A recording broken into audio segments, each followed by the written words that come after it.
I'm awesome. Whoa. We're officially live. Thank you for the This bit. magic We plan to be we plan to display a lot of bit commitment tonight because of the bit that you gave us. Bit commitment, the new cryptocurrency. Yeah. Brought to you by Twix. Unlike, past times when we've totally not demonstrated any bit commitment. We don't. If there's normally anything do that. we have ever not been, it's committed to bits. Wow, that was a sentence. That is one of the sentences ever spoken. I'm getting what am I getting an ad for? Facial cleanser. Does that say something about me that I'm getting an ad for facial cleanser on Twitch? I don't know. Does it? I don't know. Do you cleanse your face? I do in the shower just with soap. Yeah, same. I think that's just water. I think cleansing your face would involve using specific facial products. That is correct. That is correct in the case of what this is advertising. Chat says they got an ad for Xfinity and 7-Eleven. Nice. If you really want to cleanse your face, what you should really do is just bathe your face in fire. Oh, and that will fire of heaven. Yeah. Okay. Yeah. So the That's actually dross the rises brand. from your face to the surface of the face, and then you can scoop it off, and you have a pure face. I got it. Nice. Yeah. Not like skin grafts are the hot new commodity. Oh, just swap your face out every once in a while. Are the hot new commodity. Yeah, That sounds like a Nicolas Cage movie. It's called Ghost Rider. I was thinking Face Off, but no, that's literally it. He's like, gotta wash my face. Have you guys seen? We've been live for a minute and a half, minute 45, and I've already got a quote in the bot. Have you guys seen the Nicolas Cage Ghost Rider movie at all recently? Not recently. No. I've seen it. It's such an interesting relic of its time when it's like, okay, it was made in the early 2000s when superhero movies were starting to get popular, but the formula hadn't been solved yet. Was this pre-Hulk or post-Hulk? This was pre-Hulk. Okay. Or which Hulk, I guess? Ang Lee's Hulk? Like the Marvel Hulk. Like the Edward Norton one? I don't know the guy's name. Okay. The one that's in the MCU? Yes, that one. Okay. Yeah, it was pre that. It was pre-2008, so before Iron Man and Hulk. Okay. And it's like... Isn't it Mark Ruffalo in the MCU? Yes, but Edward Norton played him originally, and then he got recast as Mark Ruffalo. Yeah, Mark Ruffalo got put into the role. Dan Cheadle. As a side conversation there, Edward Norton was apparently just difficult for Marvel to work with on that movie because he himself had a lot of opinions about where the movie should go and how it should go, and Kevin Feige and the director of the movie didn't like how much he was trying to control it. Is that why the movie didn't do very well? I don't know. I think that the Hulk movie from 2008 is fine. I think it's fine. Yeah, but it's not anything super special. I like that it was shot on film and the cinematography in it is looks pretty cool. But that's just because all the Marvel movies look so digital now. And but either way, Ghost Rider is an interesting relic of its time because it's post Spider-Man, post X-Men, pre-MCU, trying to figure out what's a good balance of a superhero movie, but also trying to appeal to a Nicolas Cage horror movie, B-movie action kind of crowd as well. And so it ends up. I don't remember it being horror. No, but it has elements of it that are trying to be demons and scary ghosts and stuff. And I think, and then also adding a really forced romance subplot into it, and just it's a very early 2000s thing, but it has this weird charm to it because it's Nicolas Cage and because he's acting like Nicolas Cage and not like Ghost Rider, and it's just funny. Yeah, I don't know. Nicolas Cage does tend to just play Nicolas Cage in movies. Yes, and it has Sam Elliott in it, and he's the narrator, and I think that's awesome. Any movie with Sam Elliott in it, I'm gonna probably at least somewhat. Jake, chat's coming for you. Chat says, hot take, The Mandalorian and Andor are the most Star Wars-like content in the Star Wars filmography. I don't know how hot takey that is, because I agree that the first two seasons of The Mandalorian take Star Wars back to the basics of what it's inspired by. Star Wars was inspired by Westerns, and the first two seasons of The Mandalorian is just a Western serial that is in Star Wars, and I think that's awesome. Well, but this would contend that the originals are less like Star Wars than The Mandalorian and Andor. I haven't seen them, so I don't know. Well, I would say, obviously, Star Wars: A New Hope is going to be the most Star Wars because it is Star Wars. Like, A New Hope is the most Star Wars because it is when George Lucas created Star Wars and wrote and directed Star Wars and said, hey guys, this is Star Wars. So obviously that's the most Star Wars it is. But I do like that the first 2 seasons of Mandalorian are just a samurai western in space, and samurai movies and westerns are what Star Wars was inspired by the most. But space I would say westerns. Andor, space western, but Andor is also great.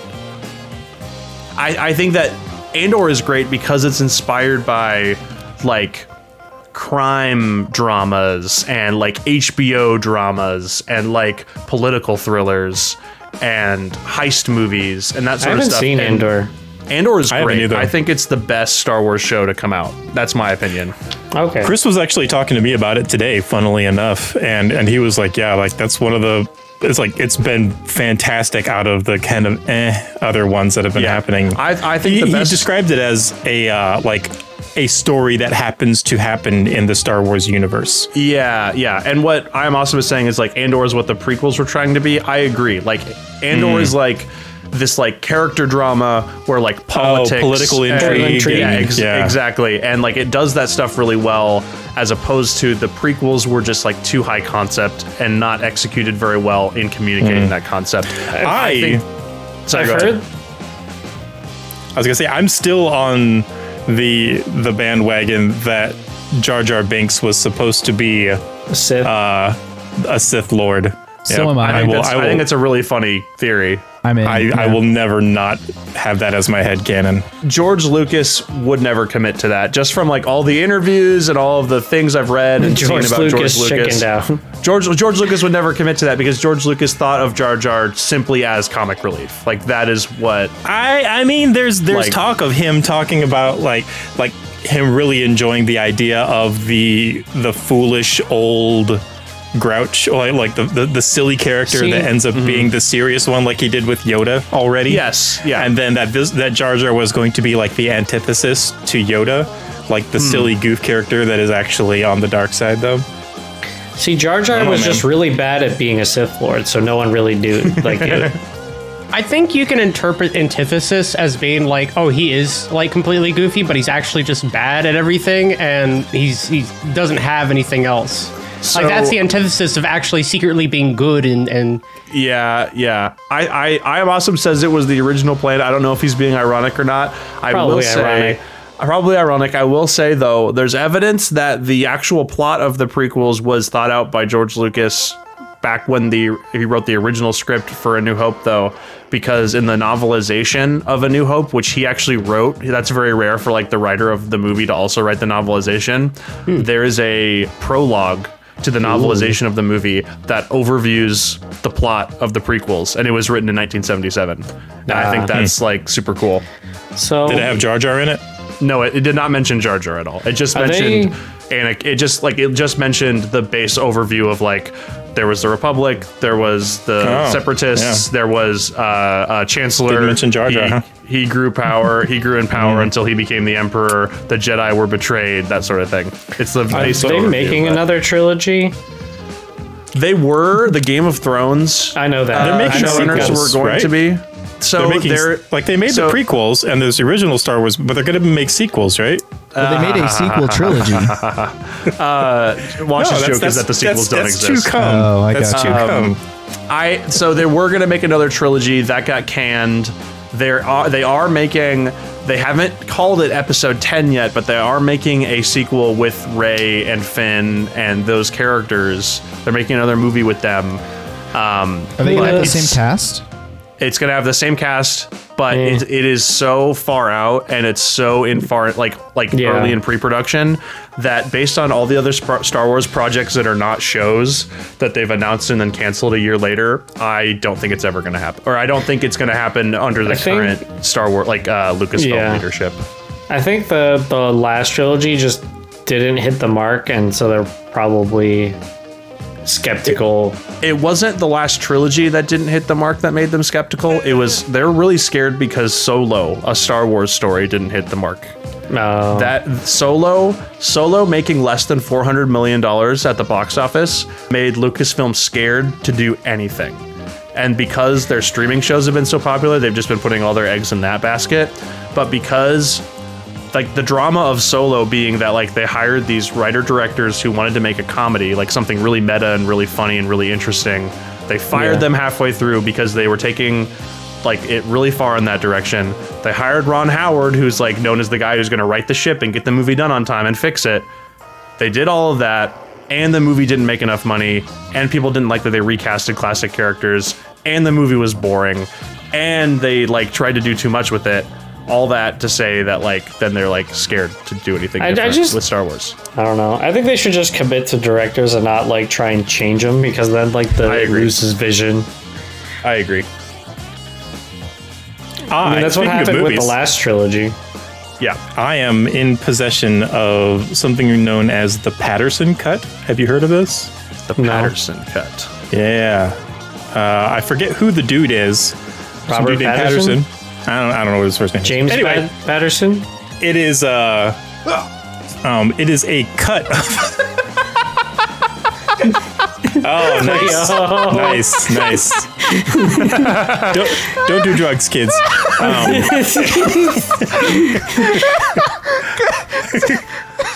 We were having for our like audio listeners. Cleo was participating in the contest of how far back you can lean back on your chair. I believe it was mostly just Cleo and Joshua participating in this competition, and Cleo lost by falling out of her chair. All of that to say, the Patterson Cut is the Obi-Wan series cut into an hour-and-a-half movie, and it's really good. I am also in possession of that. I think it's a lot better. I like think it a lot. I still think there's a lot of writing and directing, and weirdly, like it could have used some better scenes and stuff but I purely think subtractively, I think they did a good job. I agree. Yeah, exactly. For what that editor could do with it. I think that show did a horrible job of figuring out how to block and shoot scenes where the motion of the characters moving around in the space feels natural within the volume. You can just feel that they're in like a limited space with an LED wall, in my opinion. Like the way that they're just standing around for a lot of the scenes, and whenever they're running in a scene, it like feels like they cut away too fast until they like, it's like, oh, they're about to hit the LED wall, and then they cut. Like that is like, I'm just like, oh man, that is, I just feel that. I don't like that. Just put a treadmill in there. Yeah, you would think. That's the solution. You guys want to play D&D? Yeah. I could stand to do it. I think we should play some D&D. Yeah. I think we could. So nobody saw that, right? Saw what? No one saw it. No one explained it to the rest of definitely the not. Viewers, listeners. Nobody laughed at you. What are we even talking about, guys? We're talking about D&D. Did Wash fall out of his chair? Yeah. I don't see Wash. Did he fall? Can you imagine someone falling out of their chair on stream? Oh man! Falling out of your chair? Cringe? Did you fall out of your chair, Wash? I went to go get water real quick. Who would do that? Imagine falling out of your chair like on stream. Yeah, so cringe. Really? How embarrassing that would be. Why? Let me make sure the recording didn't like pick up on a different mic or something. No, it's good. Because you unplugged your headset. Yeah. You know how Windows gets sometimes when you do that. You know how Windows gets. Oh, I know how Windows be doing it like that. Sometimes Windows be windowing. They do be windowing. Have you ever Windows so hard that you windowed the window that it was no longer a window, but instead a window? Tonight's session will begin. I don't think that's possible. With Gunner and Bruiser. Ooh.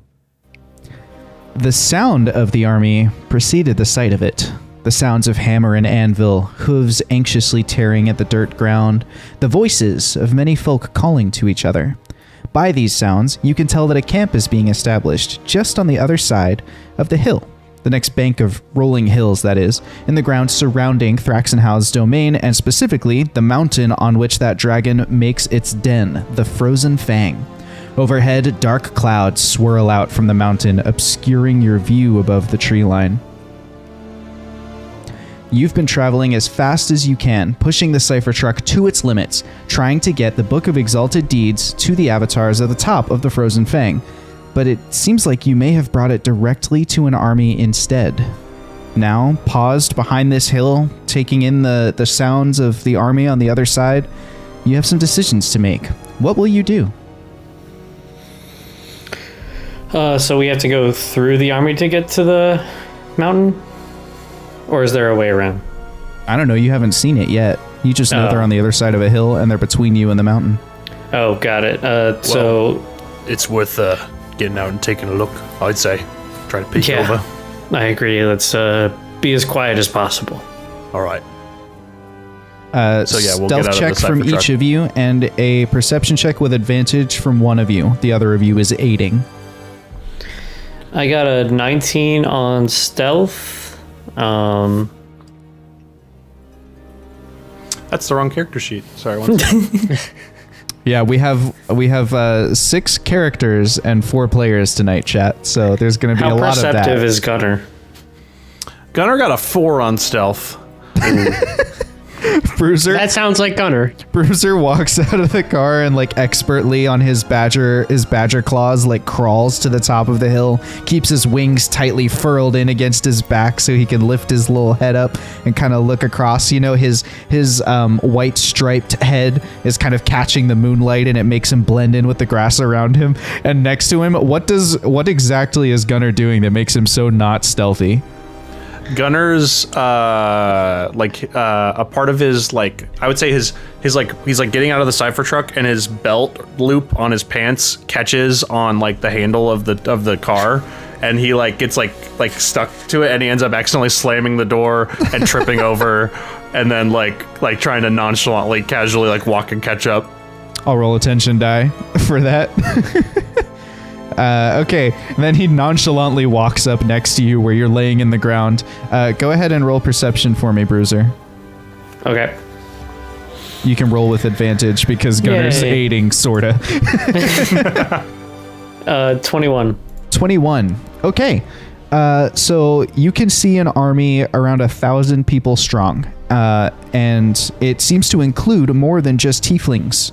You would have expected this is part of that tiefling army that marched out of Hishala. You would have expected it to be primarily tieflings, but now there are there are dwarves, there are elves. You know, all kinds of races are in this army. And at the center of the army, there are 3 massive cubes of cast iron, easily 500 feet to a side. They rest atop these massive stone platforms, and they seem to be moved by rolling them over the timbers of fallen trees. And there are several large beasts, oxen and things like that, to when the tub has rolled off of a tree, they grab it and bring it in front, and you know, these huge cubes continue moving. The army appears to be sort of stretching out their ranks to try and build a sort of almost like a siege, but around the mountain. So at the moment, they cover kind of like the northern, maybe the northeastern quarter of the mountain, but they're trying to sort of spread out over time and kind of wrap around the mountain. You think it'll probably take a full week or so before they can, you know, fully envelop the mountain, just because of how big it is and how mountainous and frozen and whatever the climate is here. Even this far out from the mountain, the chill is in the wind.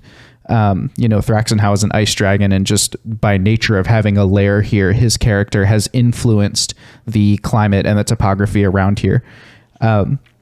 Beyond the army, you can see the dark, dense trees of the Darkwood at the base of the Frozen Fang, which is the forest that wraps around it, and then the clouds are too thick for you to see any higher up the mountain than that. You can see that the army is, because they're stretching out, like their ranks get thinner if you go around to the south. So like if you were to try and loop around the army, at some point you would be able to kind of spiral in to the mountain itself without probably like, you know, being detected. You could kind of hide behind the hills or whatever. However, as you're taking all that in, unfortunately for you, a single scout walks out of a tent at the back of the army's ranks and looks up towards you and makes direct eye contact with Gunner. And so, Gunner, you know you've been seen. What are you going to do? Do we have oceans left over? No, you have no oceans left over. You know what? For old time's sake, I'll give you 1 ocean. That's fun. I would like to use an ocean. Oh, God. So, obviously, as we were leaving town to come this way, Gunner and Bruiser knew that they would be encountering this army. You know, this big army. So, Gunner would have thought, well, okay, as has been demonstrated times in the past, totally not in the future likely, but times in the past, it's been demonstrated that Gunner isn't necessarily the best at not being noticed because he is undetectable, but he is good at not being noticed because he looks like he belongs, in the sense that he's wearing, you know, some sort of costume. He's able to act like everyone else in the area. He's able to like fit stirring in the pot. Like that was very convincing. Exactly. That's one method that he has done that. So, and metaphorically, literally and metaphorically. So Gunner would have on their way out of town tried to find some sort of outfit to look like a rank and file infantryman, like, you know, some like basic armor, like cheap armor that, like, it's like, you know, if you see him, you'd be like, in the distance at least, you'd be like, oh yeah, that's a guy who's like on his way to war, like somebody's been levied, right? Exactly. Like they're just yeah. Sure. Yep. So he's wearing that as they're getting closer to the army, in case something like this were to occur. So like peasants' militant garb, not like uniformed or anything like that. Got it. Like what's my grandfather's leather cap. Well, yeah. Well, what's it called? The like well-regulated militia. A militia, exactly. Like the militia's being deployed to go march on Thraxenhaus domain. So time to get up and get out. So that's what he's wearing. Sure. So he's like scrounged up, you know, from someone else, like a, you know, kind of like a beaten up sort of half armor, half just for display, like leather tunic thing. And he's so he's standing there. He makes eye contact with the scout. The scout looks up at you and goes, "Oi, what are you doing over there?" Sorry, just admiring the view. What? And what view? It's frozen, and it's dark, and it's storming. It's got a bit of a, I don't know, a charm to it. It's quite awe-inspiring, I'd say. Which general do you report to? I'll be having a word with your superior about this. General has and the goal is that they're a distance away from each other. So the thought is that the words get lost in the wind. Roll something with advantage for sure. Yeah, roll deception. And you roll your deception normally. I'm going to give him a perception with disadvantage because of the because of the habit. Yeah, because of the 17 on deception. Amazing. Well, we rolled a 19 and a 9. It's a good thing you got that disadvantage for him. He says, "Speak up! I can't hear you. Just come here. Get down here. Come on, get back to camp." Gunner's gonna say, "Oh, actually, I gotta do my business real quick. I'll be down in a couple minutes." And Gunner will like act like he's like, "Oh, I gotta go," like potty dance a little bit, and then duck down under the hill. Okay. Gunner can no longer. Bruiser, are you gonna go back down with Gunner, or are you gonna stay there and watch? You're muted. Is he still looking after that happens? Yes, he's looking and he's squinting. He's a little incredulous. Bruiser's gonna like peek down for a little bit. In his perception, did he see any cipher trucks in the war party? He didn't see cipher trucks, but he did see there are basically like 3 distinct camps within this army. There are the peasants militia, if you will, like what Jake described. So these are sort of the random people who have probably joined up or been press ganged as the army marched. There's a group that are very clearly private security goons. And like all auxiliaries or mercenaries in this style of warfare, they have their own section of the camp where all their tents are and their own flags and whatever. You can see a couple larger tents that represent their command structure and things like that.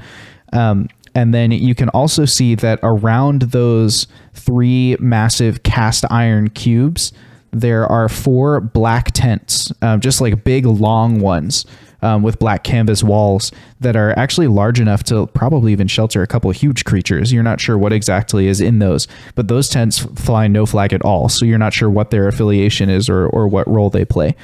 But you do see scattered throughout, especially the private security goons, that while they don't have any cars, they do have a lot of cavalry. There are horses and mares and donkeys and ponies and beasts of burden and, you know, all the various things that you might see traveling with an army in that regard.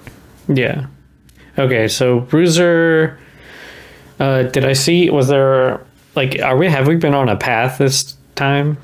You've just been heading kind of towards the mountain. How much more time would it add for us to go around? Probably not too much more time. I'm going to pull up the map here really quick and show you what you're looking at. So the domain of Thraxenhaus down here, you are beneath this tree line. And the Frozen Fang is this mountain that has a river coming out of it to the right side. Okay. So you're basically camped where the green ends and the white begins. That's about a 30-mile expanse that those 1,000 soldiers have spread out across. Okay. So you could continue south, and if you go south, it would take you to the river, which you're sure they've not crossed yet. So you could cross the river and then kind of go up that way, or you could try and get past them or through them. Those are your choices. Yeah, I don't think we will fare trying to go through them, given they have no cipher trucks. So Bruiser will go back to the cipher truck.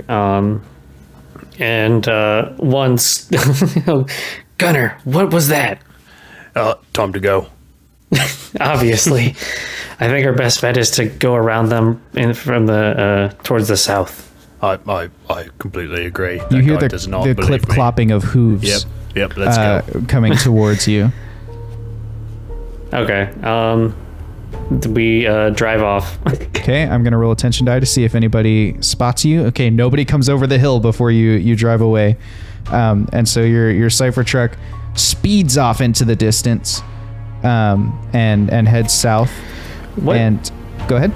What mods on the cipher truck do we have again? Sorry, it's been a while. I don't know off the top of my head, but it's a doc that's been sent or linked to you at some point. Okay. I'll try and track it down during the bumper.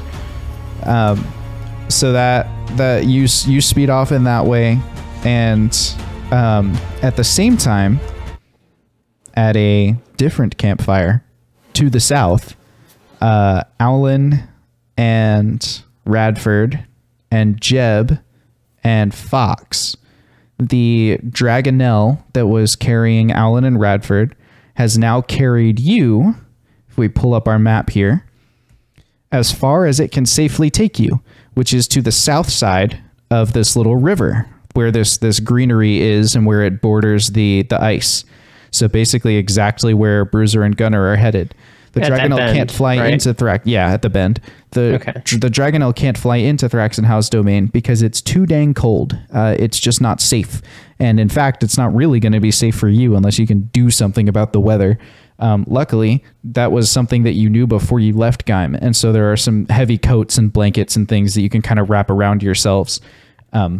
They are very thick, and so they'll keep you warm, but they will grant you disadvantage on dexterity-based checks. And that is the circumstance that finds us. You have just landed. You've seen the same army that Bruiser and Gunner have, and you are trying to figure out how best to proceed to the Frozen Fang.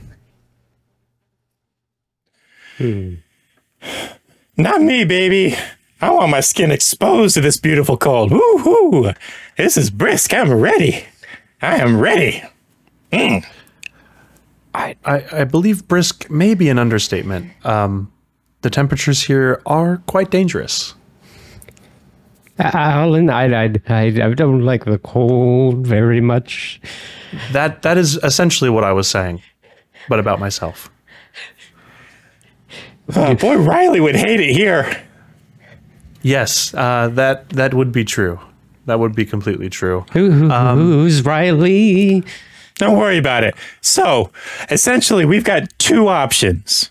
All right, and Radford is kind of scratching on the dirt. So, there's the Darkwood. It's dense. It's dark. It's woody. Really dangerous. Lots of nasty stuff in there. Fortunately, there's a path that cuts right through it. You just need to kind of be on guard. And nothing will happen that we can't kill. There's that. And then there is, let's see, this is the dark wood. And then there's, hold on, let me check my mind notes. Oh, there it is. The hollow. It's like a big ravine. There's a nice little wooden bridge, a little rope bridge that stretches out across. It's fine. It's only crumbled like once, but we're pretty good about keeping it up.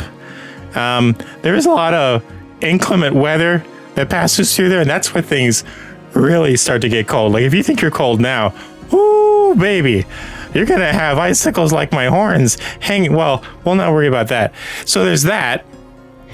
And then there's the wind shelf, which is just like a big flat plateau at the base of the mountain, like before it really starts to wind up.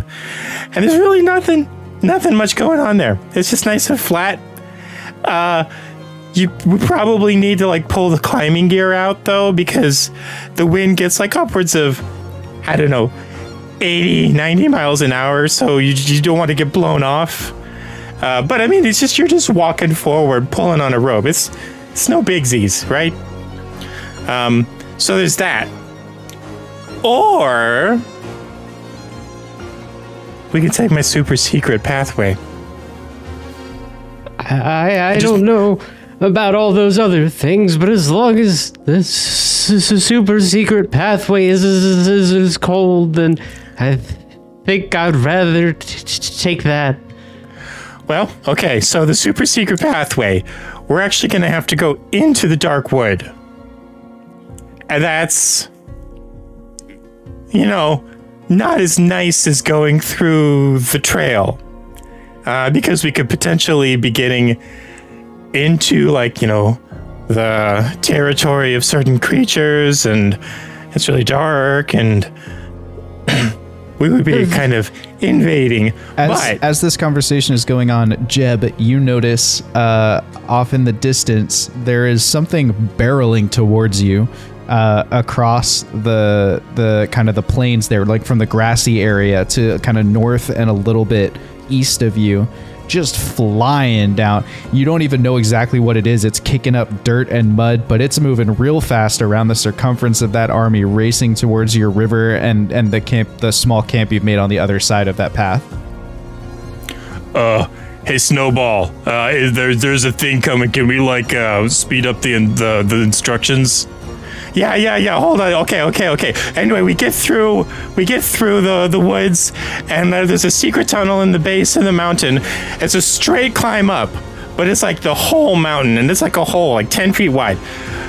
We're only going to be able to climb up if Aulen's thing comes through. Aulen? Yes. Well, as some of you may not know, or most of you actually, I believe, may not know, this thing here, and Aulen will reference the thing that the Dragonelle dropped. The Dragonelle has this machinery. This huge, like, tied in rope piece of like iron and metal and leather, and it's just this really interesting looking tank treads and spikes and all kinds of weirdness. This is something that Randy and I have been working on, and we believe it will aid us in climbing something straight up the mountain, like in the secret way. Jeb, you see the whatever it is that's racing towards you gets to the river and just continues like right over the top of it. I think that was what you guys arranged for the truck. It just it just goes right over the top of the water and keeps racing towards you. At this point, it is probably like 2-3 miles away, just flying. What does the truck have to do with this strange thing flying towards us? It's getting closer, guys. Do we need to like post up and handle this, or are we beating feet?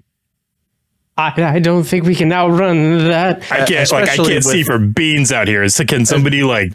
We can't really escape with this piece of machinery, so I guess we must be ready for an altercation. Bruiser, more suddenly than you would have seemed possible, suddenly there is just a dragonelle like looming in the darkness in front of you as you cross the river.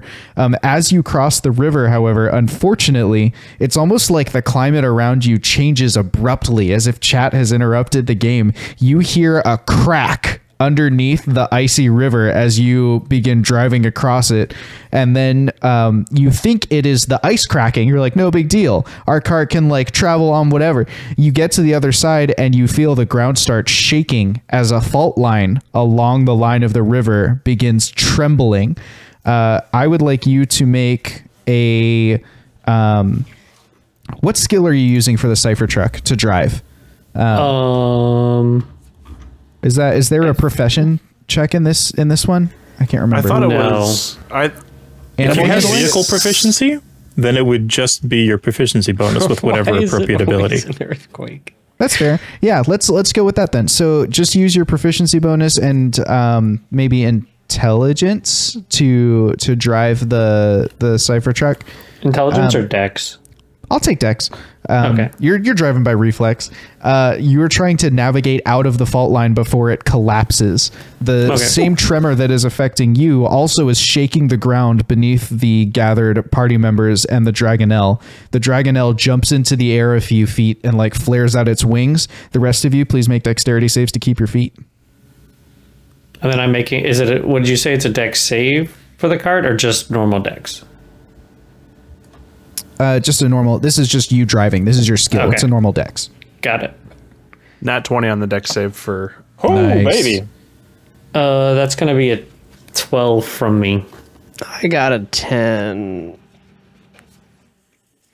I got a like, what the heck?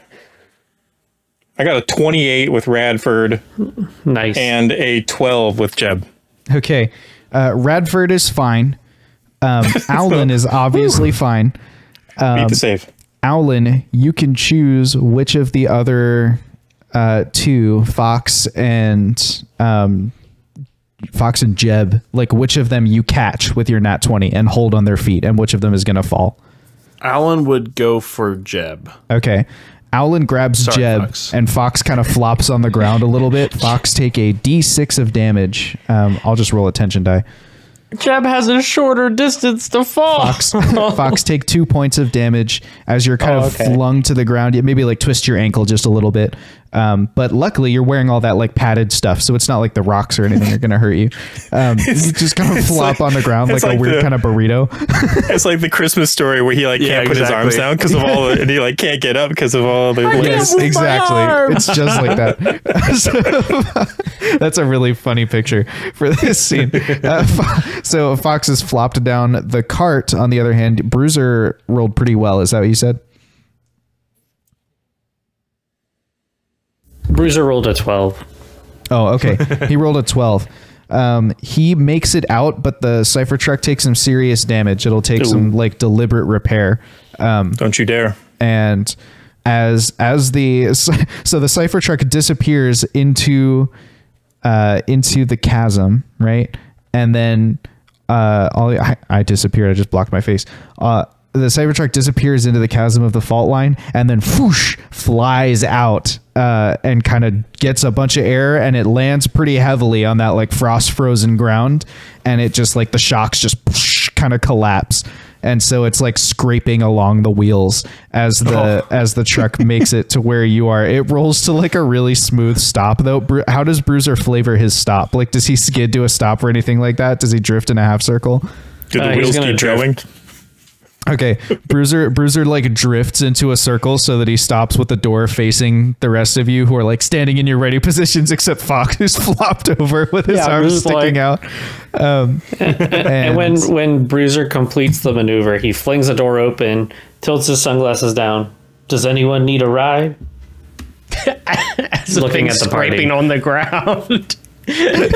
Yeah, there's like bits of steam and stuff coming out from underneath it.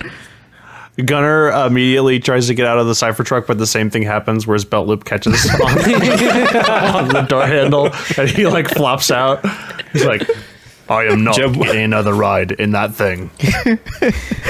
I like the idea that Bruiser is still in the driver's seat with his sunglasses down and Gunner just slammed the door. Amazing. Oh. No, I don't think she's gonna go where we need to go, unfortunately. And I gotta say, she's looking better than the last time I saw her. Wow. We definitely got our winkle digits worth, didn't we, Fox? Fox? Where's Fox? Sorry, I gotta stand up. Get up. Stand up. Here you go. Okay. There you go. Well, that warmed me up a little bit. Well, I'm really glad we don't have to kill things now. Yeah, no, I don't know how I would have fared. But is there any? I mean, like we haven't made it to the woods yet, right? Like it could at least close the distance. Okay. Well, I guess the most important question though for these two before we get going is did you obtain the item? Yes, we did obtain the Book of Exalted Deeds. We also ran into the war camp and narrowly dodged that bullet. So we have a little bit of scouting information. They might suspect that someone around here is up to something fishy, unless maybe that guy was just really dumb and he really thought I was just a random guy using the restroom. I'm not sure. Man, that guy's not one of your forever. finest moments. Well, things go as smoothly as getting the book. Something else is bound to not go quite as smoothly afterwards. Luck doesn't keep up that much. Of all the times to be loud, that wasn't the worst.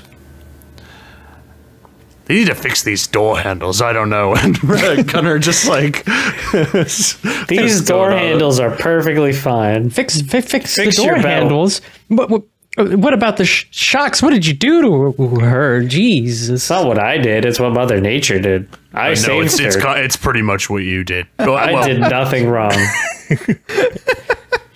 I saved her from catastrophe.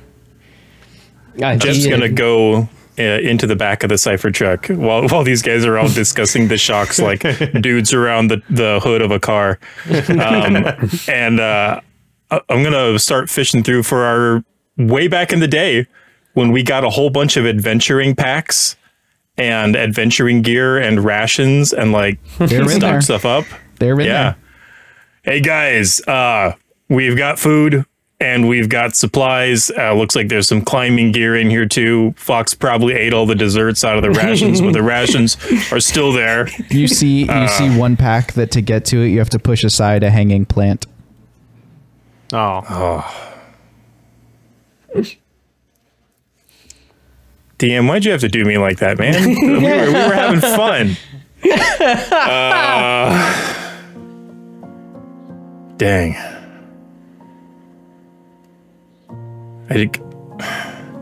I keep forgetting. You know. Well, I don't know who I'm talking to. I'm just talking back there. Would you forget? And Fox pokes around the corner.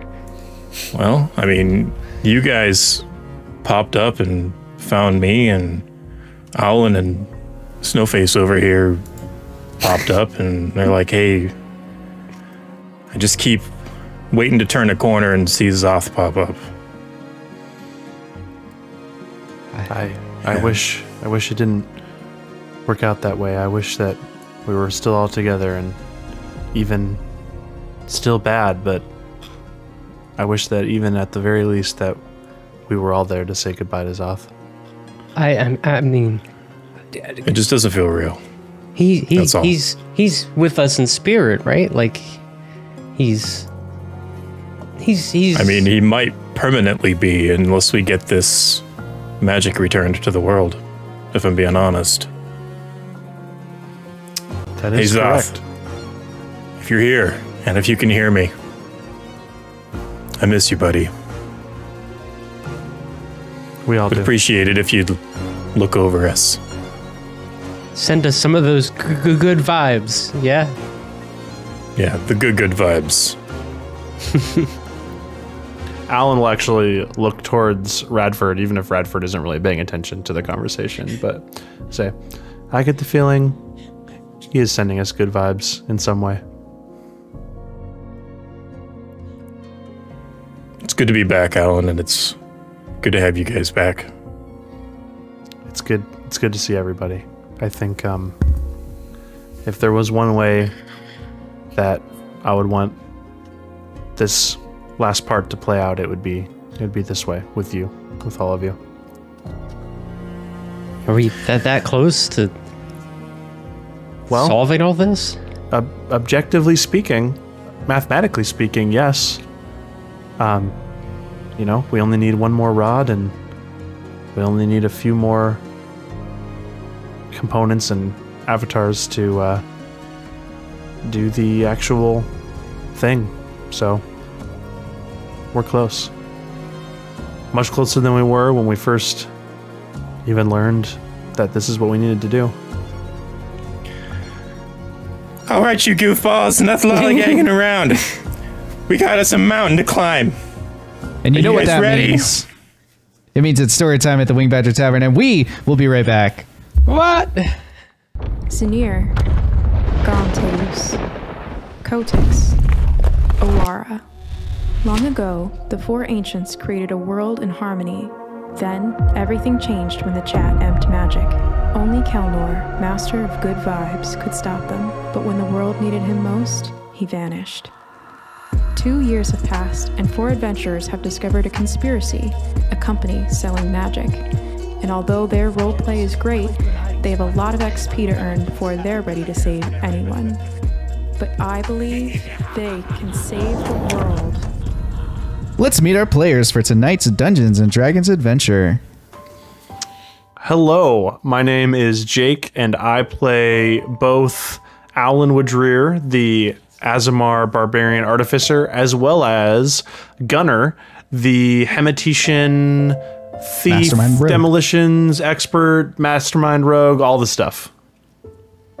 Hello, I'm Cleo. I'm currently only playing Fox, the Road Bardling, and he's standing on one leg, hoping not to lose the other, and he's gonna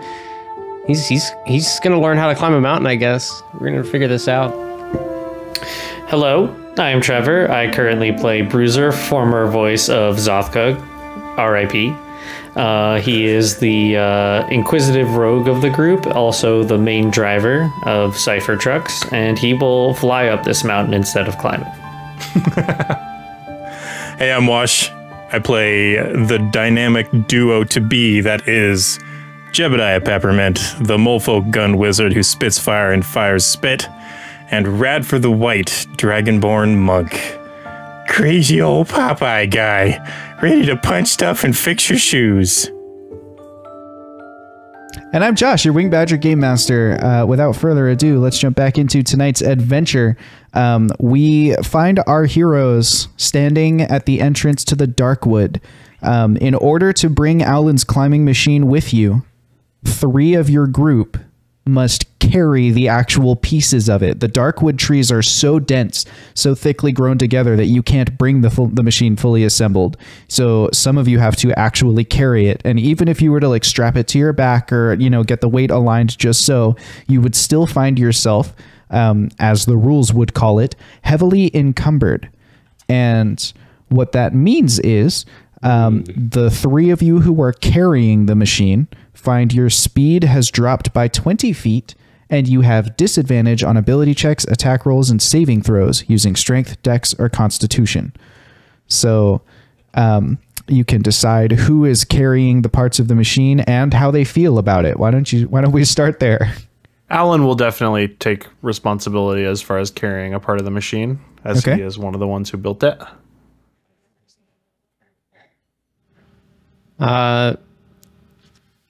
Fox looks around. Oh, allow me. Don't worry, I can get this. Fox looks at Jeb, looks at Bruiser. Looks at Gunner, the Hematician. Yeah. Gunner will like also do a similar look around and realize that he is logically going to be one of the three, and is like, all right, and he'll take a piece. Thank you, man. Oh, appreciate that. No problem. Me or you, Radford? Logically speaking, one of you has 2 legs and the other one has 1. So I believe that the person with 2 legs maybe would be a more likely candidate for carrying the machine. I technically have 2 legs. Technically. I need to be scout. I know the terrain. Can't be weighed down by this. This is also true. I can scout Radford. Yeah, but I know the terrain. Actually, this is my mountain. This is my mountain. I don't believe you are Thraxon, Hal. Hey, excuse me. And he like posts up in front of everybody so that he silhouettes the mountain. This is the mountain of the white dragon. Thank you very much. But you are not the white dragon. Bruiser, you know how in many situations you are the person that we would go to be like, hey, do you know this person? Do you know this thing? Because you're very knowledgeable. You have lots of connections in a lot of places. Yes. In this case, Radford is that person. So I believe that logically speaking, he should be the scout. And I am sorry. Yeah, Fox is already. You, but it would make sense if you were also carrying parts of this machine. It doesn't insult me. I just don't think I will be able to carry it very well. Wait, what? I will slow down the party. Fox has already started strapping the third piece. He's like, do you see how small he is? The thing, he's smaller than the piece you'd be carrying. I offered it. Fox, is this something you're willing to do, or will you be? I don't think it's a will. I think it's a necessity. I don't think anybody else can do it. All right. Well, if he says he's the only one who can do it, I'm getting so fired up about this. I don't feel cold anymore. Fox says, "I don't feel cold anymore," and for the first time, all of you become aware of the fact that his voice is echoing through the forest. Radford, you hear something in the forest move. What's it just sound like a branch snapping or like a beast moving. Not like it's not running towards you. You just hear like signs of life. He snaps in that direction, almost like a dog honing in on something. What do I see? Roll perception. Oh, I'll roll perception. You see, I roll the perceptioniest perception ever. And Trevor, roll a d4. Okay. That is a 15. Okay. Trevor, D4 is a 1. A 1. No, I'm sorry. That is a 20. I got my character sheets mixed up. I did say that was going to happen a lot tonight. It is going to happen. First time and last time. Probably. Maybe. The first thing you see, obviously, is the dark wood. The dark wood is this dense wood of barren trees. The frigid climate here does not support enough life for the trees to create leaves, right? Leaves are created as a byproduct of the tree collecting nutrients. These trees don't have any nutrients to spare. There are no leaves on them. But the barren branches are so thick that they still don't let any light through. So the branches almost weave together like one of those baskets you would buy at a Target, except horrifying and ominous and spooky. And the further down the branch, these are not like tall trunks. Further down, the branches weave together the same way. So there's all kinds of weird walls and corridors and twisty passages, and it's just spooky looking. The ground is coated with frost, but not snow. No snow can fall this far. And here and there, the occasional stalactite hanging from the trees or stalagmites growing up from the ground where like little bits of water have dripped through. And Radford, while you can't see the beast, you see the paw print of a saber-toothed tiger as you look at the ground. Oh, nuts. There's a saber-toothed tiger out there. Well, I mean, technically, we already knew that there were lots of things out there. But there's one close by. Should we take care of it now, or is it going to bother us? It's probably going to stalk us, and there'll be a little bit of time. I don't know if it'd be worth hunting it down, because that's probably just going to get us off track. I say we just be on guard. Maybe put up some defensive voodoo things, or just be ready. All right. Alan's gonna test picking up and putting down the piece of machinery he's holding to see how long that takes. To in gameplay mechanics, how long do you think that takes? Yeah, to pick it up and get it situated on his back and be ready to move again with it takes about 6 seconds, which you might might equivocate to about 1 round.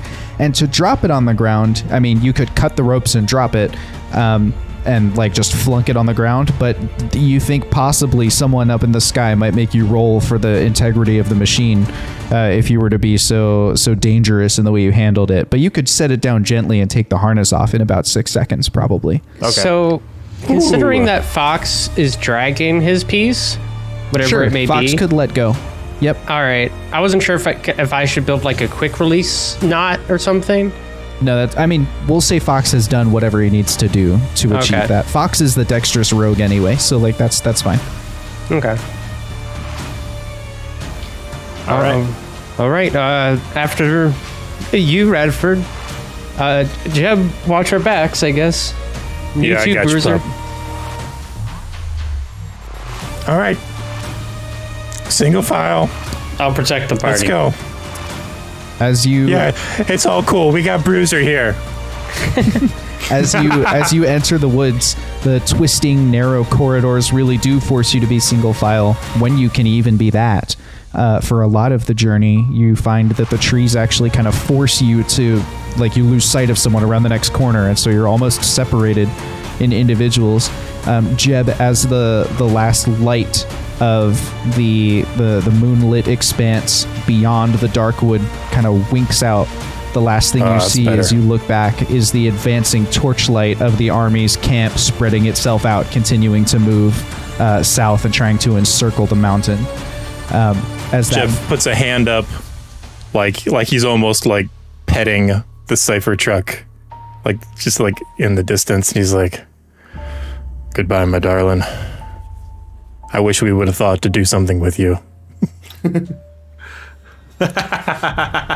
That's just a common thing for the cipher truck. It's just to get left behind places. Oh wait! Jeb feels around on his pockets. Do I have the little Aulen? Aulen, give me the little. Yes. He starts feeling around on Aulen's pockets. Where's the little guard thing? Aulen, of course. Well, I guess everyone's in like huge padding right now, so there's like you can't really get to his pockets. Bruiser, you were driving. Where's the thing? What The key thing? fob. The starter thing. Right here. And he points it out there and goes, "Weep weep," and he locks it down. Are we sure that's what we want to do? Not weep weep. We don't want it to weep weep. It's got a silent locking mechanism. I don't know what you're talking about. Oh yeah, that's the other one. No, I don't mean the noise. Weep, weep. I mean, leaving it out. Are you so?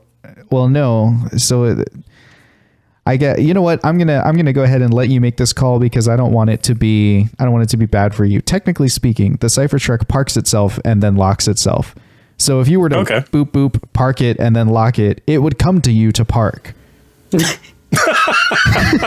So I just want to give you a chance to choose not to, or I am even willing to stretch as far as we can turn that mechanic off and you can just lock it out there. This is good. This is a misremembering of how the mechanic works. That's all. No, yeah. So Jeb would know this, but in Jeb's knowing this, is the cipher truck bigger, as big, or smaller than the opening in the Darkwood that we entered?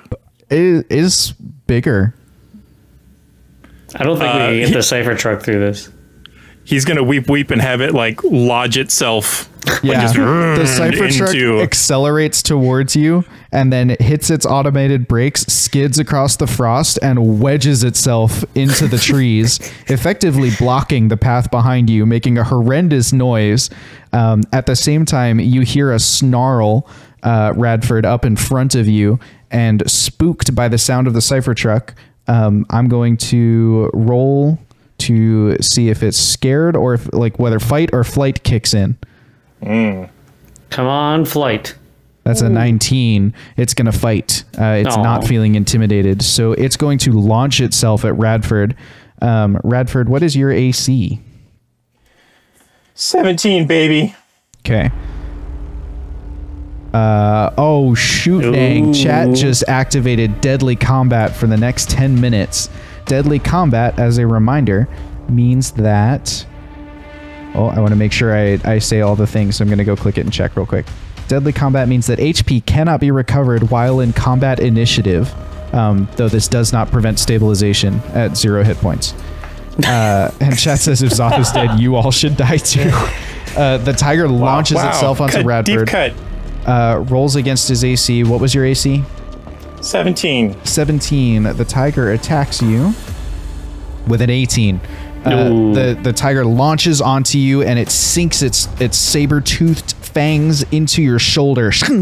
You take 10 piercing damage, and as the tiger hangs on, it continues its multi-attack with its 2 claws. So it's going to roll those attacks. The first one definitely hits. That's a 17 on the die. And the second one also hits. That's a 16 on the die. You take 24 points of damage as its 2 claws slash into you. On top of the 10? Yeah, on top of the 10. So that's a total of 34 points of damage as the saber-toothed tiger just launches onto you. And it's basically like... it tried to like grab your shoulder and hang on, but in the cold, like your pack and stuff is too slippery in the icy kind of damp wetness of the air, and it slides off and lands on its feet on the ground next to you. So it's now on the ground next to Radford. The woods are tight enough that the only 2 people who are currently in combat possibility are Radford and whoever's right behind him. We know it's not Jeb and we know it's not Bruiser. It's probably Aulen, I would guess. Yeah, my mind's eye. That's what I thought. So. Okay, so Aulen and Radford, go ahead and roll initiative. Actually, everybody roll it just so we know what turn order we're in when people want to do things. Ow, my foot! I got a 15. Okay. 9. Okay. 17. Okay. Sorry, I dropped my D20 on my foot. What are my modifiers again? 19. 19 for Jeb, if that matters. Okay. So did Radford and Jeb both get 19s? We did. So Radford, Fox, and Jeb all have 19s? Sounds like it. Wow, that's insane. Okay, so I've got Radford, Fox, and Jeb, Gunners. 19. I've got Bruiser, had a 15. Yep. Who am I missing? I'm missing Gunner. Hold on. Another 9. Okay. That's hilarious. Oh, is that what Aulen got too? Yeah. Okay. But Gunner has better dexterity, so. Okay. As all of you ready yourselves for combat, Radford, Fox, and Jeb, the 3 of you are... Let's see the order here. So Radford is in the front, Fox is in the middle, and Jeb's at the back of the line. All 3 of you are shoved off of your feet. Something impacts you from the side and launches you to the ground. You kind of skid into the trees, and as you bounce off the tree nearest to you, you look down and you find whatever it is has impaled itself in your side. You pull that thing out of your side and you see something about 1/3 of a foot long has impaled itself into you. What about Gunner? Nope. Fine. Gunner and Aulen are both fine. Bruiser? No, I meant like because of the formation of the line we're doing. What about him? No, he does not suffer this event. Okay, never mind. So yeah, you find this thing. It's about 1/3 of a foot long, impaled in the side of you. Also, in initiative order, it's Radford's turn. So this happened to Jeb? This happened to Radford, Fox, and Jeb. Radford, Fox, and Jeb. And did we take damage from that? No, you took no damage from it. What the heck? Okay. Radford's going to... All right. Easy guy. Easy guy. And he's going to think back to his training.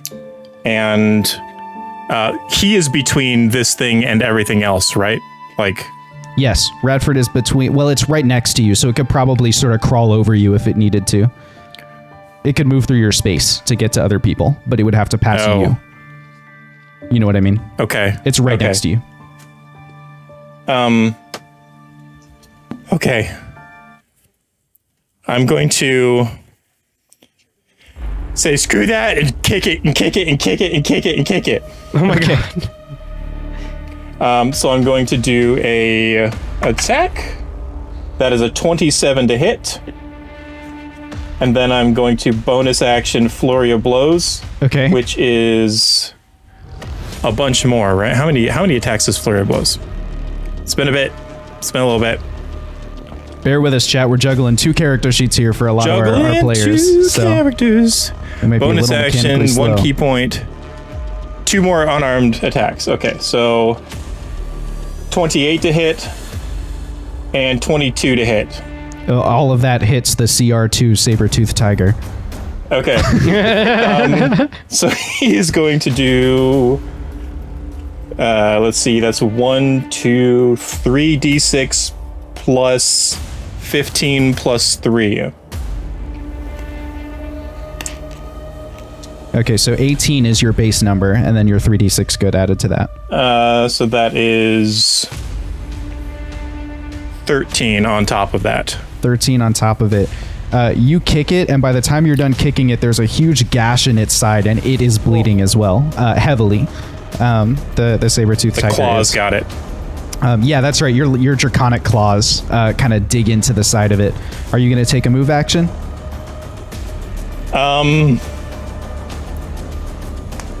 No. Okay. He's just gonna post up and just kind of try to take its attention away from the others. Okay. Unless Fox, Jeb, Bruiser, or Gunner wants to cast a spell, the only other person who can fight the tiger is Aulen, so I would just jump down to there in the initiative order, just because of how it's located. Would I be able to fly over the party? No, the woods are too thick. Would me being a small creature allow me to move through the party?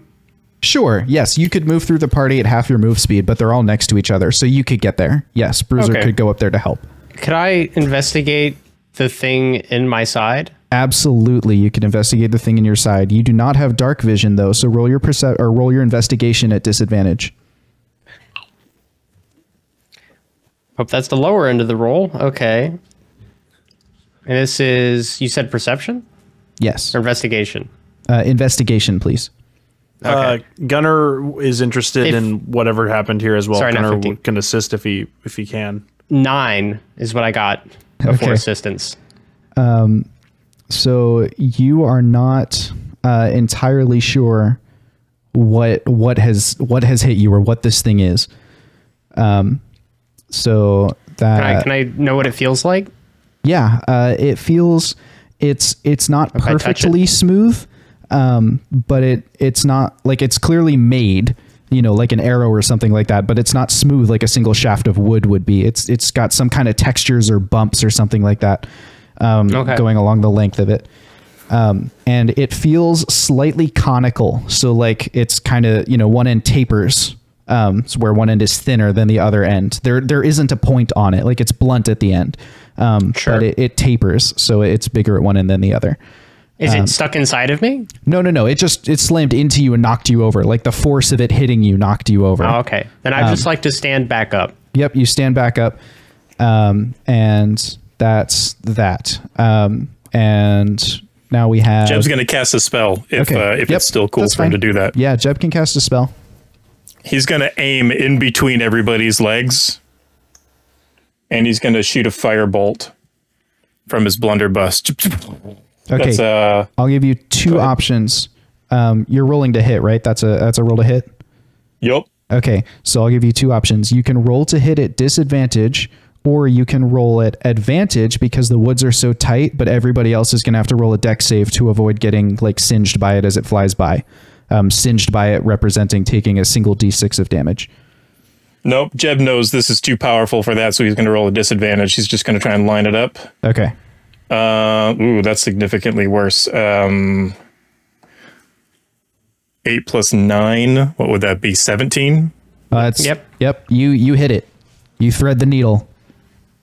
Nice. Sharpshooter Jeb. Old man still got it, pup. That's 3d10 fire damage. That's 5 plus 4, 9 plus 7, 16 fire damage. With the hide of the saber-toothed tiger ignites, flares up, and you can see that the creature inside is alive no longer. So we have exited combat initiative. Also, those of you who were hit by a blunt object, now you can see it a little bit better if you're investigating it. Fox in particular, who's already holding his, you see that what you are holding is, it's just like I described, so it's a cone with no point, and it's made of some kind of really like heavy, dense material. It's got a lot of gloss and shine. It's not a material you've seen very often, so it takes you a little while to place it, but you realize it's mithril. This thing you're holding is mithril. And as the other two who were also hit by it, let me check who those are to make sure I get it right. It was Radford and Jeb, right? Yeah, Radford and Jeb. That's kind of funny. Radford and Jeb are each also holding a chunk of mithril that kind of tapers like this. Radford is holding a piece that is blunt on both ends, just like Fox's is. And if you were to compare them, it would actually be slightly bigger around than Fox's. So Radford's end kind of lines up a little bit with the back of Fox's. And Jeb's does have a point, but luckily for Jeb, it hit him blunt side first. So Jeb's has a flat side and comes out to a point. It is thinner than Fox's. As you are all examining them a little bit more closely, you realize that they are meant to slot together, forming a 1 foot long arrowhead of mithril. Oh. What? Hold on. Give it. Did you guys get hit with like one of these things too? Yeah. Yeah. I get to keep it though, right? No, let me see that. You too. Well, you can borrow it. I mean, I kind of like mine. It's bigger than the rest of them. No. Actually, wait. I believe I know what Jeb is inferring. Yeah, please hand them all to Jeb. Let me okay, see. But I get it back. This could be extremely fortuitous. I kind of don't believe my eyes here. I don't know what's happening now. I just got smacked with. All right, hand them to Jeb. Okay. Okay, here you go. All right. But I'm getting it back. Does anything happen when Jeb holds all three of them? They seal together to create a 1 foot long arrowhead of mithril, a full foot in length. It shines, and as you hold it, you suddenly feel a great temptation to roll dice. I mean, Jeb's a gambler, and technically, since day one, he has had a set of gambler's dice in his pack that he has, I don't think, ever used in game. All right, hold on. I need to do something. And he's see that he pulls out dice. Yeah. As soon as can somebody tell me what's happening? Yep. We have somehow stumbled upon, in our luck, the final piece of the rod that we needed. I don't know why. I'm not questioning it at this point. It is the Rod of Luck. And how do you know it's that? In particular, from your gambling set, you feel like 2d6 is the right thing to roll. Yeah, I mean, obviously. What am I doing? And should I point my camera at my dice tray? Yeah, we should watch this roll. That's a great idea. Okay. All right. In the soft firelight of the burning saber-toothed tiger carcass, Jeb rolls his gambling dice. Wait a minute. Hold on. Because we all rolled the same initiative, isn't it?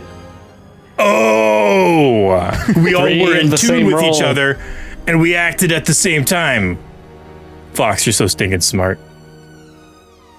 All right, here we go. I Am Awesome is rolling for one of the players. I Am Awesome rolled a d20. I'm going to roll a d6 on I Am Awesome's behalf. So you can roll 1d6 now, Wash. Oh, interesting. Ooh. Chat bought a roll. That's a great time to buy a roll, chat. All right, here we go. Here we go. 6 on the die. 6 on the die. You suddenly feel... well, you don't feel it. You see it. The arrowhead... just shines brighter and brighter until it illuminates so brightly that you are blinded for the next hour, and it becomes too cold to touch and falls from your hands. Radford's gonna grab it. Radford is able to lift it up, and suddenly Radford feels a compulsion. He doesn't have to do it this minute, but he just feels like he really wants to roll dice. Oh, okay. I can't see. What? Jeb, are you okay? Nobody else sees this light. Only Jeb saw the light. It's really, really bright. It's really, really bright. Wait, what is this what I think it is? Yes, that is what we were just saying. It is the somebody else try to do it. Here, take the hoot here, and Radford will take the dice. Am I, boss? Am I? And he like turns to Aulen. Boss, am I doing it? Well, if we all try and fail and we end up like Jeb, too. Do it. Just do it. I don't believe that now is the best time to necessarily try to do this. This may be better once we are inside the domain, when we are safer. Watch, before you roll, Aulen, roll a persuasion check at advantage because you've kind of been in the leadership role with Radford since the beginning of this experience. Jeb, roll a persuasion check at disadvantage because you're totally the new guy on the block and you just blinded yourself trying to do whatever you're trying to get Radford to do. I got a dirty 20. I got a natural 1.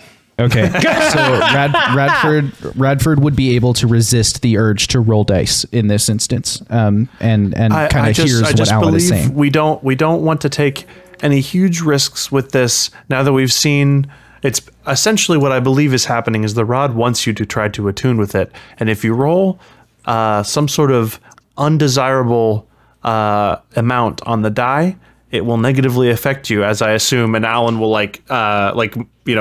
move his hand in front of Jeb's eyes to see if he reacts at all. And I assume this is one of the negative effects of not attuning. I feel unsuccessfully attuning. Well, I guess somebody get Jeb on top of my part, and I can just drag him along with the part. I mean, I can just hang onto your clothes and walk behind you. You don't need to put me on like a baby Bjorn. We have rope. However you want to do this, Jeb.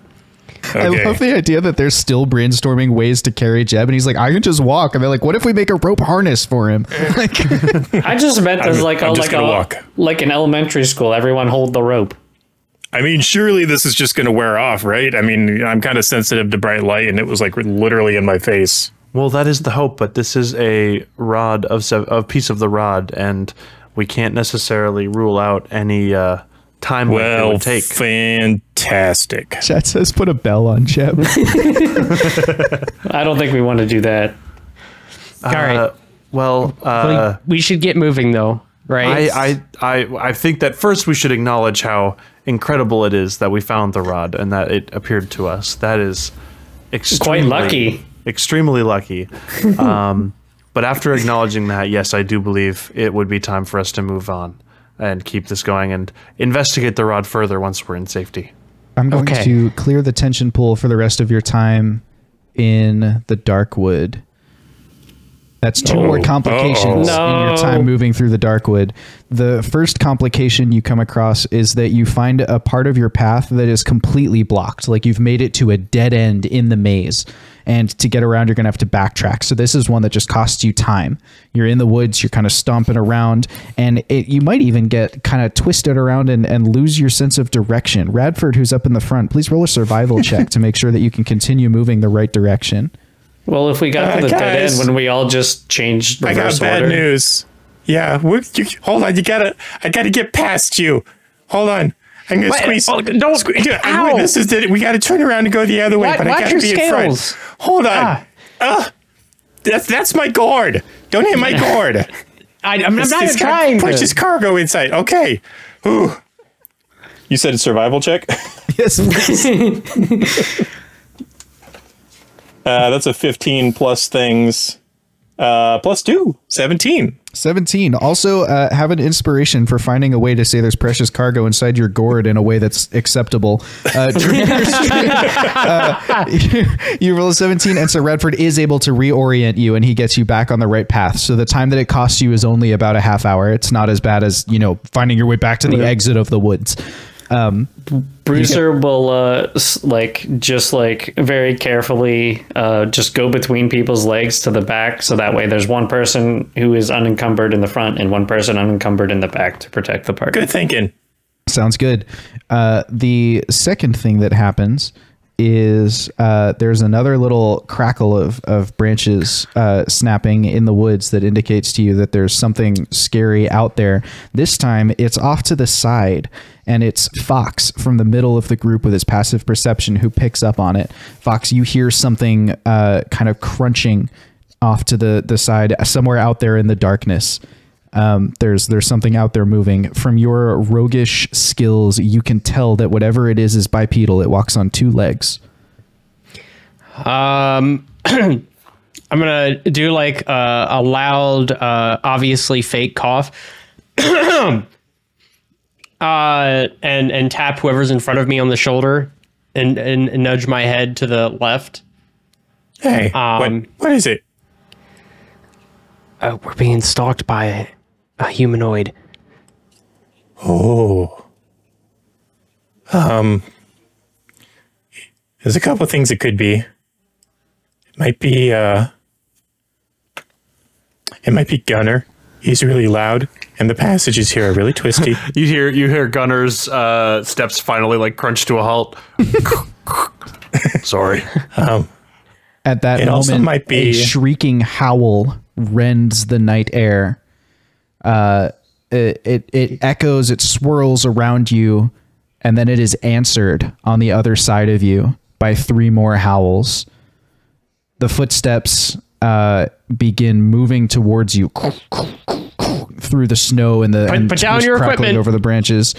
Yep, you have just enough time to set down your machines before 4 Yeti storm in on your on your line of travelers. They're these tall, humanoid, white, furry things with claws. They've got horns that kind of wrap over their heads, sort of like a tieflings do, with the sort of curve in them. And they've got these snarling fangs. And as they race into the line, all of them roar towards you. And I Am Awesome says, I wish I had enough feathers for another deadly combat. They crash into the line, and each of you please make a dexterity save. The thing about a charging Yeti is that it's hard for it to stop if it doesn't hit its target. So if you jump out of the way, they're going to run into each other, and you'll get 1 free round to attack them before they can coordinate an attack on you. Fox got a nat 20. Yeah, he did. That's definitely 2 of them ran into each other. 17. Hey, Radford, do you want to talk? Do you want to tell the group what you rolled? Don't worry about it. Can I help him with my nat 20 instead of the other effect? Aulen got an unnatural 1, which means that he has a -1 on dexterity and rolled a 2. Okay. And then Gunner. Man, what is this? Never mind. I'll keep what you stated, DM. Gunner had an 11. Okay. Radford. Actually, no, that means Gunner had a 16 because of his new skill. Never mind. Radford got a 15. But Jeb got a 2. So all the rogues passed. Because he rolled a natural 1. Ah, Jeb. 2 of the Yeti crash into Jeb from opposite sides, and 2 of them crash into each other as Fox drops to the ground, nimble as a cat, having let go of the quick release, like the knot or whatever from his harness. Jeb, as they slam into you, this is just a slam attack, so they're not going to do like their normal attack. It's going to be a D8 of bludgeoning damage from each one. I'll roll those now. You're killing me, Smalls. That's a 4 plus 2 for a total of 6 points of bludgeoning damage as they slam into Jeb from either side. The 2 that landed over Fox, everyone gets they have the surprised condition for the next round. So there are 4 Yeti. I'm going to keep the same initiative order just because it's easier for me to not have to keep re-rolling 6 initiatives. And I'm going to insert 2 of them at the bottom and 2 of them near the top, but not at the very top. So that makes it Radford's turn right now. Oh my. So paint me a picture, DM. Yeah, your camp is in a line in tight trees and confined spaces. You've got maybe 5 feet squares to stand in, but there's not really anywhere to maneuver to except maybe enough to get around each other, you know, so you're not blocking each other, but it's just very tight quarters. Definitely no ranged attacks are going to be effective here.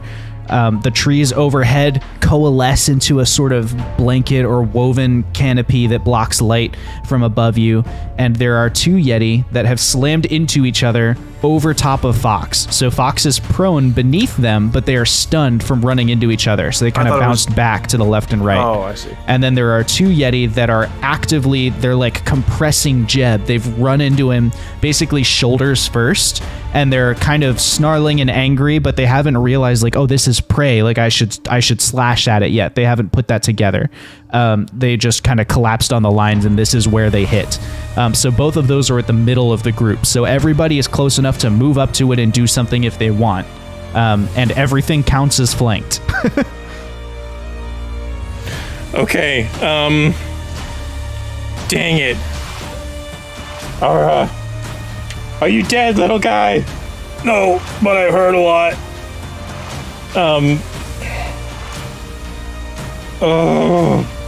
Just to make sure, you are keeping track of the correct health pools, because I believe Radford was the one who took all of that damage with the Sabretooth fight, right? That's true, yes. Yeah, but he's a little squashed pancake. You know, like he's like in a Yeti sandwich over here. Fair enough. Well, our shoes are in good condition, so we're going with my other specialty. And Radford's going to pick the one that's closest to him. And 3 attacks. All right. Poppity pop pop. All of these have advantage because that's a surprise Yeti. Oh, and I also think... Oh, nice. Good, the surprise... I love surprise Yeti. It's my favorite toy. Actually, I have extra attacks, so that's 4 attacks that I'm going to roll for here real quick. All right. Wow, I rolled a 17, so 27, 27, 17, and 24 to hit. Yeah, you hit it. I would like to punch one of them into the next one and just like, I don't know, I'm just being flavorful. He's having fun with it. That's a couple ones. Is 6. Radford's taking him to Flavor 12. Town. That's right. Nacho cheese, blast your face.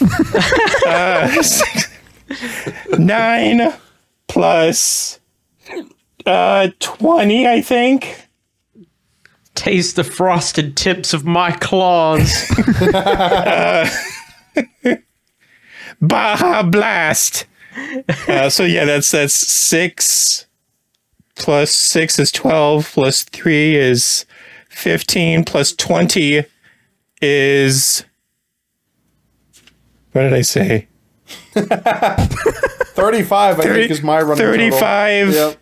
plus 4. 39 damage. 39 damage.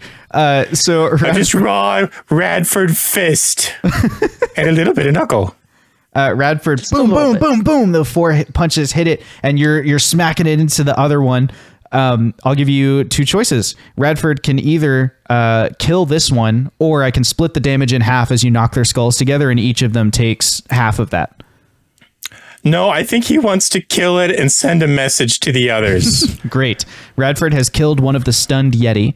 That makes it Fox's turn. I'm gonna look up and let's see what we have here. Might be a good opportunity to bust out the leg. Yeah. The leg. I'm gonna bust out the leg and take a leg, if you know what I'm saying. And go ahead and aim for knocking it down to the ground, cutting it down to size. Great. They're all flanked. You're a rogue. Do your thing. Nat 20 with the aim to hit. Jesus. Oh, I don't think you need to bother rolling damage, but go ahead and do it for gratuity. Okay, yeah, I got you.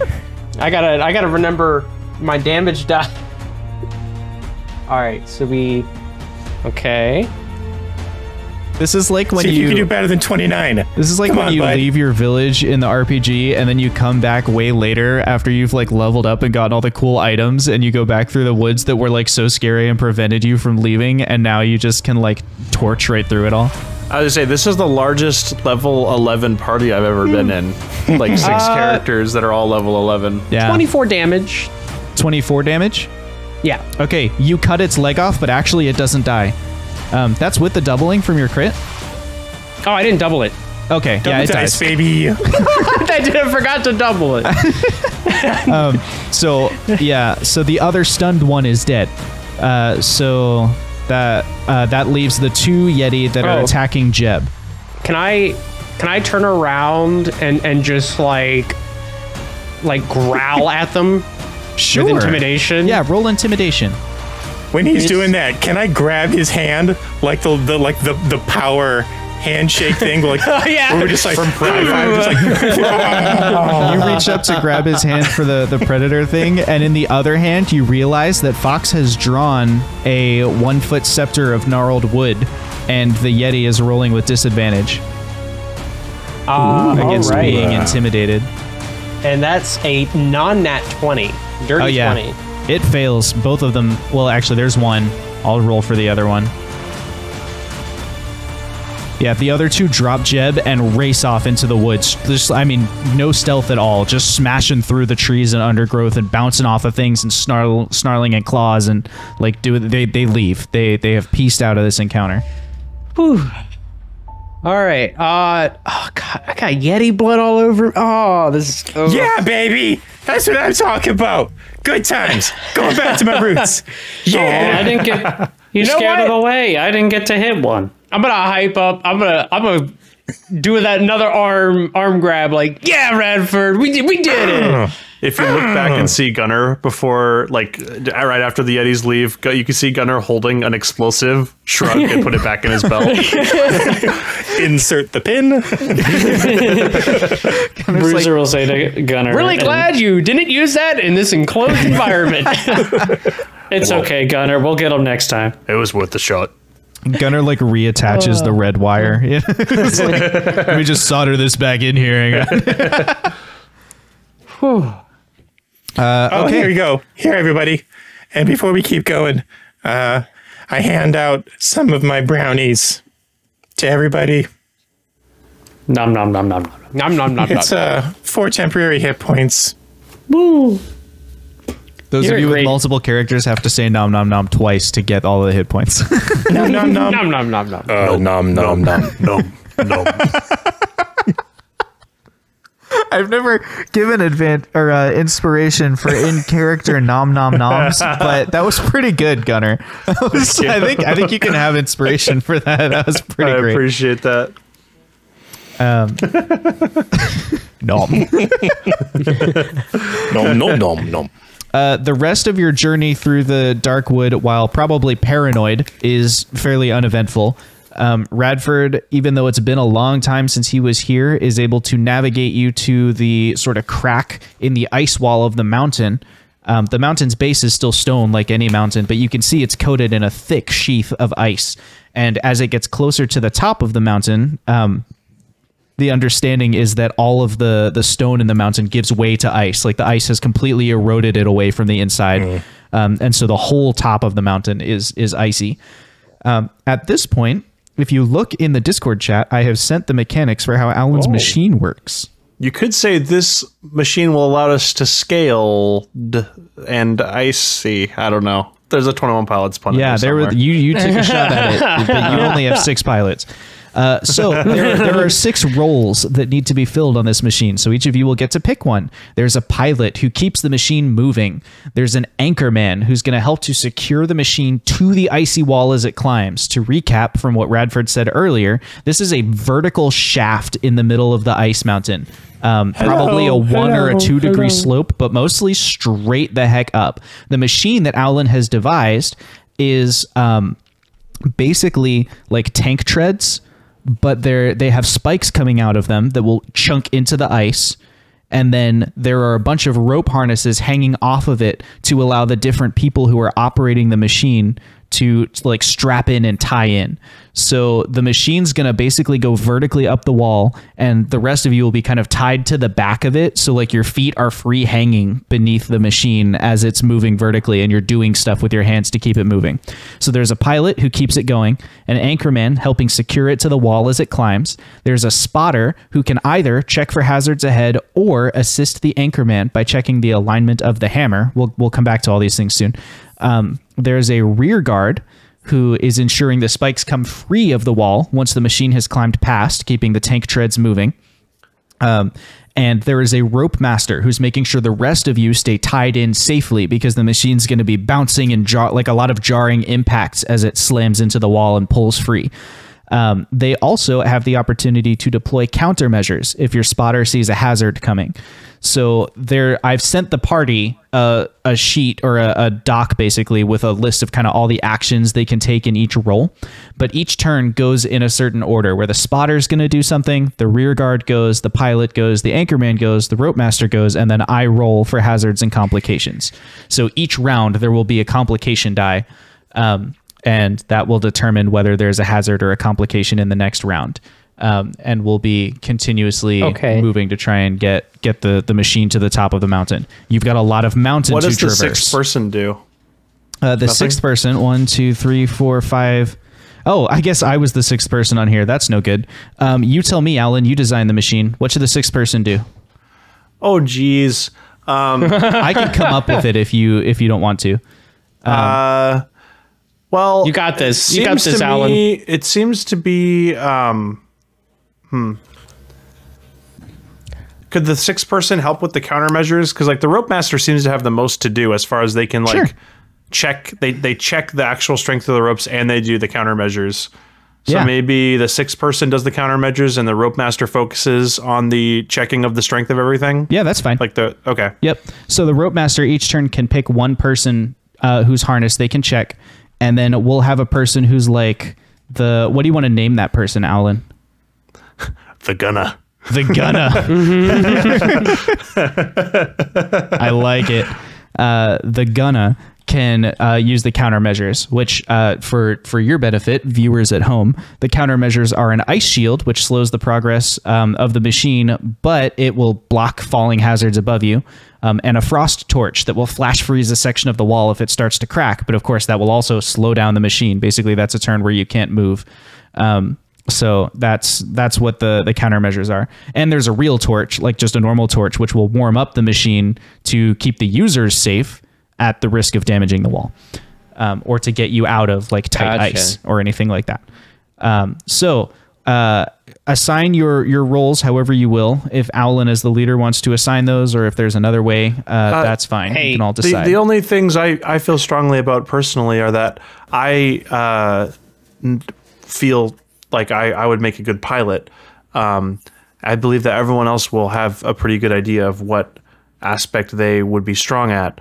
And from what I've, I did end up naming the gunner role Gunner as a nod to our friend here. However, if someone else feels extremely strongly about taking that role, that is not, I'm not opposed to that either. I'm just saying, as long as somebody's with, some dexterous hands takes care of the rope master, I might actually take care of the anchor man. So I'd appreciate it. Maybe Bruiser, I know I'm a little better at you at, cheating at cards, but how's your sleight of hand looking? It's not my best skill, but it's not my worst skill either. But I've got dark. I can see really far in the dark. So I might spot, if that sounds good. That makes sense. All right. I know it is your machine, Alan, but I was explicitly hired to operate heavy machinery for this company. This is correct. I also believe that I would work well as the rear guard. Do you feel as though because this is heavy machinery and it requires literal lifting of the heavy machinery, and you previously were opposed to lifting this heavy machinery, I just want to make sure that is a role that you feel comfortable in. If it requires heavy lifting, it's probably not for me then. That is what I expected. So I will stay as the pilot in this case. Actually, Gunner, how is your strength? Because we definitely need somebody strong. Listen, I know I dragged apart, but that was because nobody else could. All right.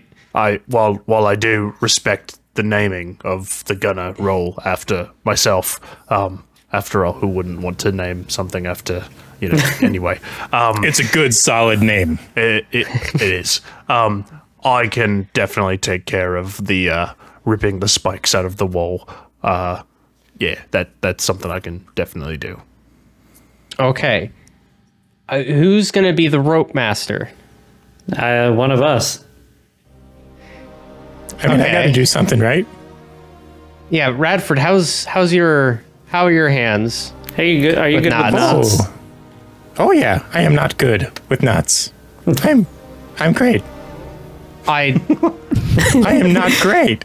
I don't know how I feel about that. I cannot. I can't either. Phrase this. I can't either. All right, listen. You two figure it out. I'm gonna be the anchor man. I'll let Radford be the knot guy. It's all very gracious. I will be the knot guy.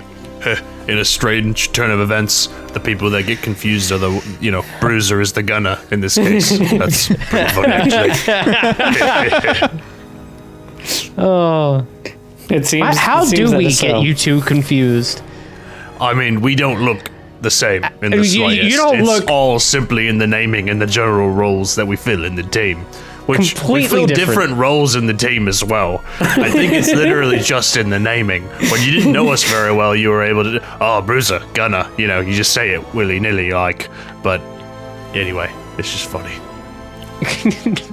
All right, everybody. Let's get this thing going.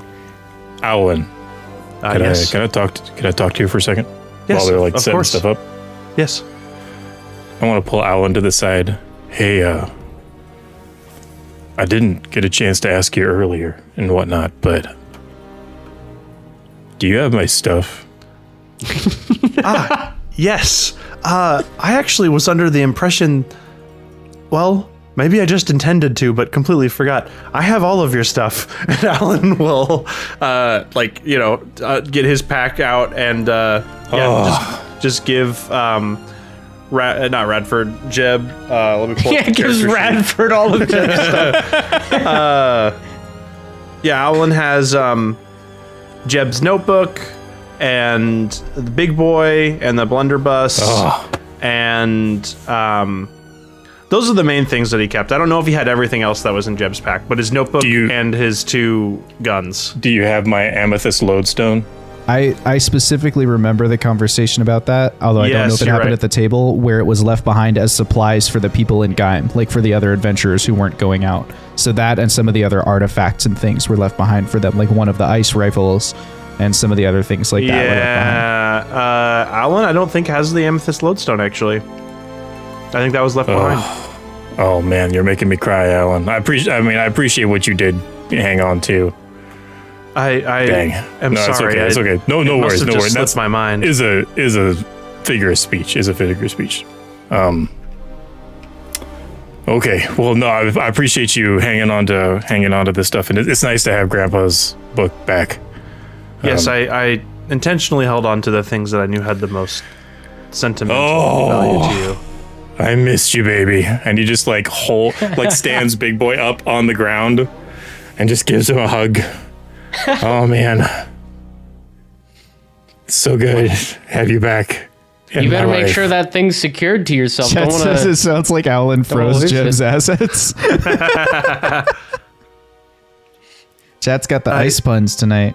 I wish that I had more time to study these and perhaps upgrade them while you were gone. However, I will admit that there was a lot going on in the in-between time. Oh, yeah, I mean... we found you again. Yeah, I mean, same for me. A lot of stuff happened. Which we'll have to catch up on at some point. I'm sure you and Fox have talked about, but extremely curious to learn what happened in the thralls of the Aboleths.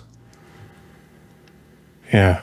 This is a good talk and all, but I'm starting to get a little cold standing still. And yes. We should begin operating the machinery. Oh, he's starting to get cold. Oh, chilly boy over here, a little toothpick. So, toothpick turned into an icicle. Can you go over the rolls you for are us? the only one who can. Yes, I can go over the cold. Well, Bruiser, what I will tell you right now is that your role is the gunner, so you will activate the different countermeasures, such as the ice shield, the frost torch, and I guess those are the only two countermeasures, but There's you also can a torch. activate and deactivate them. There's a frost torch and a torch. Yes, and a torch. I made this machine, I know that. It's got a lot of moving parts. It does. This machine wasn't come up with over Discord like 6 hours ago. Yeah, exactly. I am the pilot, as in I will be pedaling and using my arms and or legs to turn the gears to keep the machine moving. Gunner will be physically ripping the spikes off the wall once the certain spikes that are grabbed into the wall don't need to be grabbed there anymore once we've secured the next spikes into the wall. Trying to remember who is the... Fox is the anchor man. Correct. He will be cranking back the hammer that allows the spikes to slam into the wall. And Jeb will be the spotter, who will be checking for hazards and signaling to you, Bruiser, when to, like, as in, you know, what kinds of hazards are coming up and what countermeasures may be helpful for those hazards. Does that make sense? I'm going understanding. I'm going to And Radford is the rear guard, right? No. What is Radford doing? Master of the ropes. Radford is the rope master, yes. I'm going to describe for you what this machine actually looks like while it's operating so that you can kind of put all these pieces together, because I know it's hard to visualize. So picture tank treads flat against the wall. Yep. There are spikes coming out of the tank treads, a lot of them. So as the tank treads move, a spike lines up on the wall as the machine kind of rolls over it. And then your anchor man hammers that spike into the ice. So it's a matter of basically cranking back a hammer. Aulen has put almost like a crossbow, like a sort of hammering device in there. So you crank it back. Oh, it's like a rowing machine. So exactly. So you crank it back. And then when you let go or release tension, it boom slams in and kind of anchors that spike into the wall. So that's how the spikes stay anchored. And then the tank treads continue moving. There's a person who's hanging at the bottom of the machine, your rear guard, who when the machine has moved past is prying those spikes out of the wall. And so that process is, so that's a gunner. So gunner will be down there either with a crowbar or his bare hands, however you want to picture it, or maybe there's a tool that's built into the machine that helps kind of pry them loose. Gunner slaps his crowbar against like one hand against the other. Gunner's like fully like rappelling, you know, off the side of the machine so that he can get under there with the crowbar. So that's what's happening with your rear guard. There's a rope master who, almost like climbing a ship's rigging, is scurrying up and down the verticality of the machine to check everyone else's harnesses to make sure they're going to hang tightly where they are. Radford. And then there's a spotter who's anchored up at the top next to the anchor man, looking vertically to try and see if any hazards are going to fall towards you, checking the ice. But that person could also choose to use their turn to help align the hammer that's being cranked back, which would just give the anchor man advantage. So instead of looking for a hazard, you could help the anchor man with your turn. And the turn order is the gunner goes, then your spotter checks for new hazards. Your rear guard takes care of the back of the machine. The pilot keeps it moving now that it's been freed up to move. The anchorman hammers in the next spike, and then the rope master has a chance to check everything, and then we roll hazards and complications. So that's the way it operates. Is that clear as far as like the visual of what's happening? Okay. Yep. Oh, hey Radford, I got a question. How tall up is this shaft? Are we going to be doing this like for hours or you know? Let me think about how tall this thing is. It's mountain tall. We're going to be doing it for like, yes, you as the party are doing it for probably several hours. We as a group are going to do 10 rounds to basically simplify that process down. So we're going to use 10 rounds to sort of represent the full traversal of the wall. Okay, well, hey, rip your guys' abs, I guess. Yeah. That's going to be... Yep, and at the end, everyone will roll against exhaustion. We're going to get a level out of this. Literally, your altitude's going up. So, with that in mind, I feel like, are we ready to begin? You all feel good? Any other questions? I'm just saying, I was ready to roll for an hour and a half of real time. 6 seconds per roll. Rolls for an hour and a half. All right, let's do it. So I'd like the gunners, the first person who gets to do an action, which is Bruiser in this case. So Bruiser, it is your turn. What will we be doing?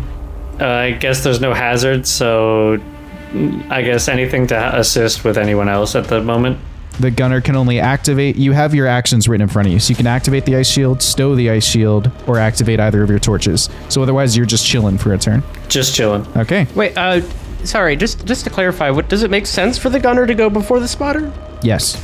Okay. Because of the action economy and making everything matter, all of your decisions matter.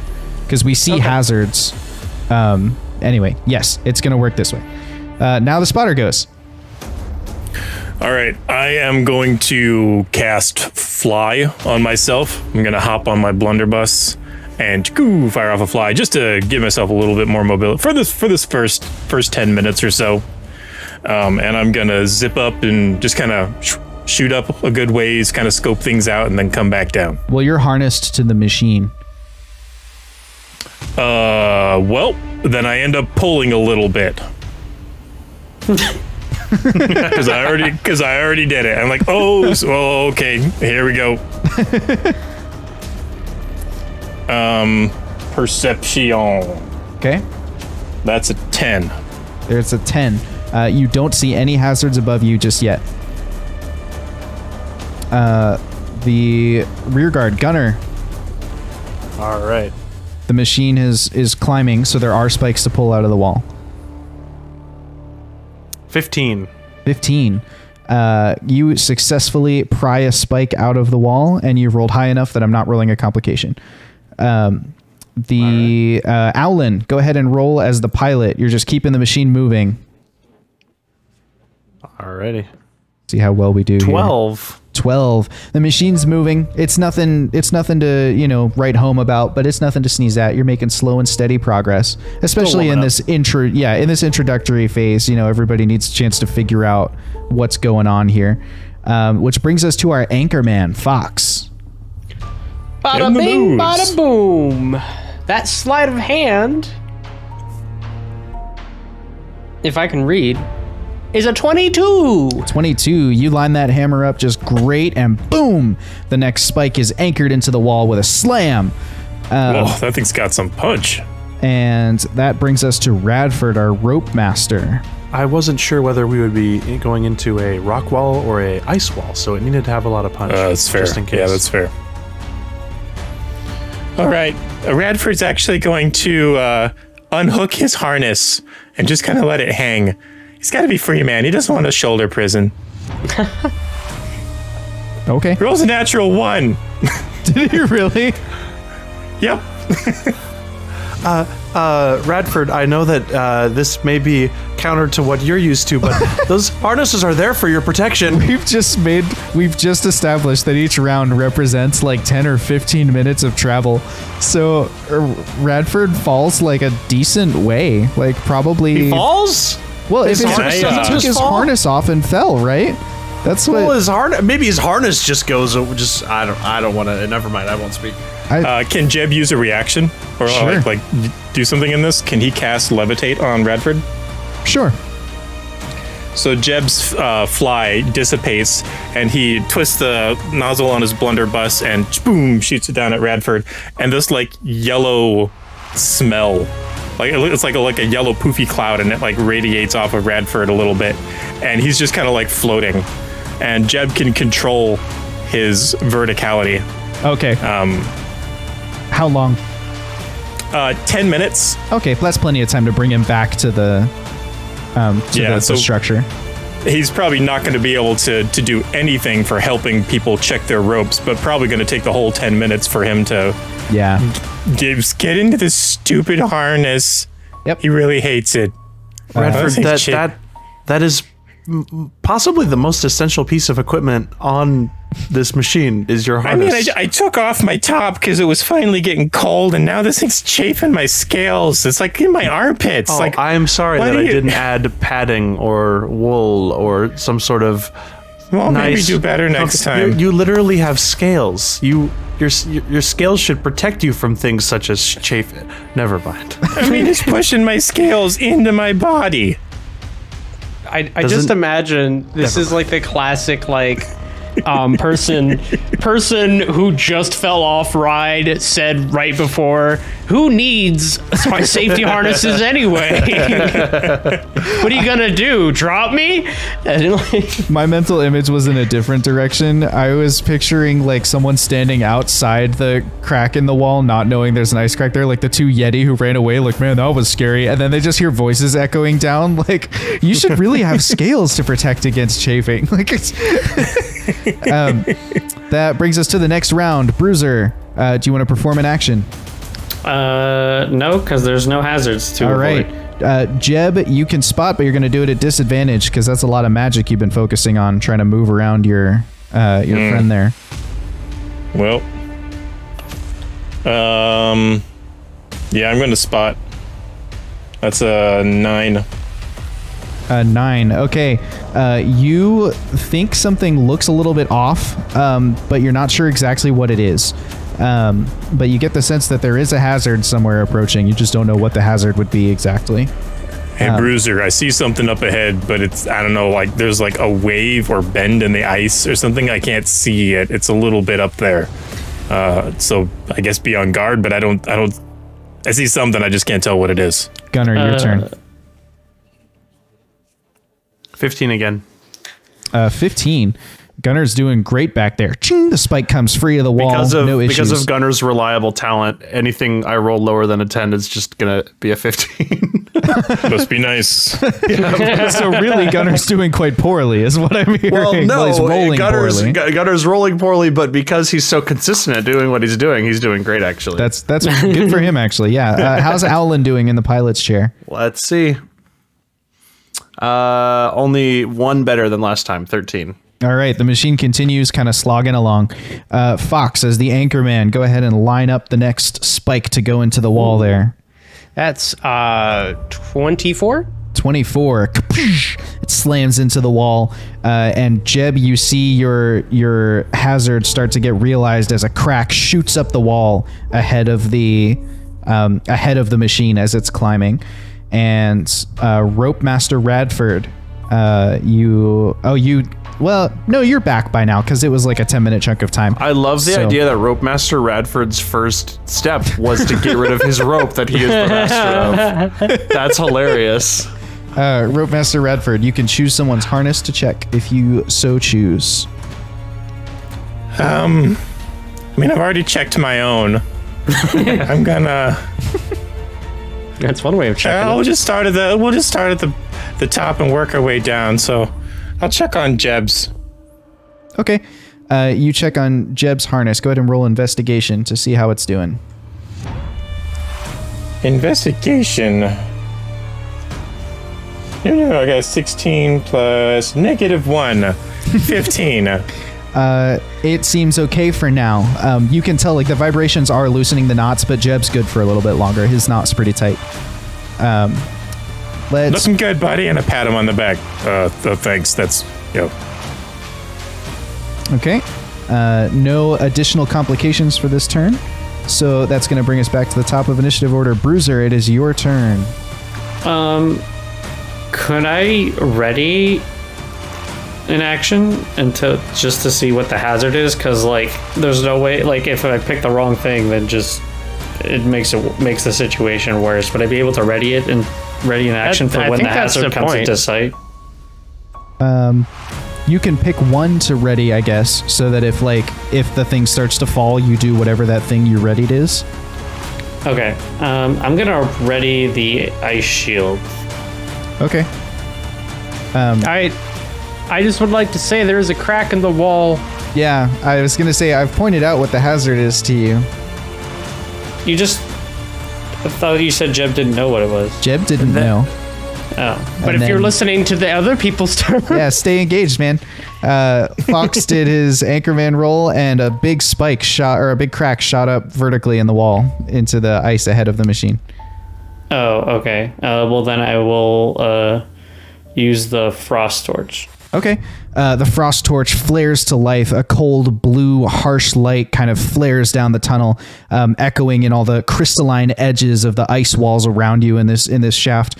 And because you're freezing ahead of the machine, you don't slow the machine's progress or anything like that. You just create another field of solid ice, effectively preventing the crack from becoming a hazard for the machine at this point in time. So that flares and it happens, and as it fades out, Jeb, our spotter, has a chance to perform another action. All right, we're gonna spot. Okay. You got it, pup, right? Like you're fine, right? You've been doing all right. Yeah. I'm good. Nice. You're nice. fine, right? I got a 16. 16.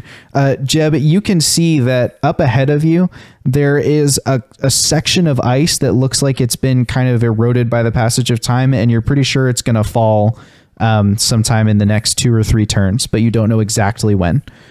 But we got some erosion. Coming. Looks like a fall coming. I see it starting to break a little loose. Wanna get that shield thing up. And our rear guard, Gunner, has a chance to take an action. But it is at disadvantage because of the ice shield, correct? The ice shield's not active. Not the ice shield, sorry, the ice thrower. The ice flamethrower. Torch? Ice torch. The frost torch. Yeah. What am I? You know what I'm trying to say. I know what you're trying to say, yes. Yeah, the machine is climbing through those spikes, so... Okay. Yes. Either way, I rolled a 20 and then a 19 on my disadvantage. That's nicely awesome. done. 24. Yeah. So. Wow. Even better than before. You know you have to like really get it right because the frost torch was just used. So Gunner focuses up and gets it right. And with a ka-choo, the spike comes loose at the ice. That's probably not the right sound. That's okay. Aulen, our pilot, you are moving into some fresh ice. Go ahead and... So Aulen also had disadvantage, but still both rolls were better than his previous rolls, so we have an 18. Nice. Aulen also, he knew, like, I gotta clutch up, and he does. Cranks that machine through. You actually feel a little bit of a speed increase, as if knowing that the ice is so safely anchorable that Aulen's like, I can give it a little more gas, you know?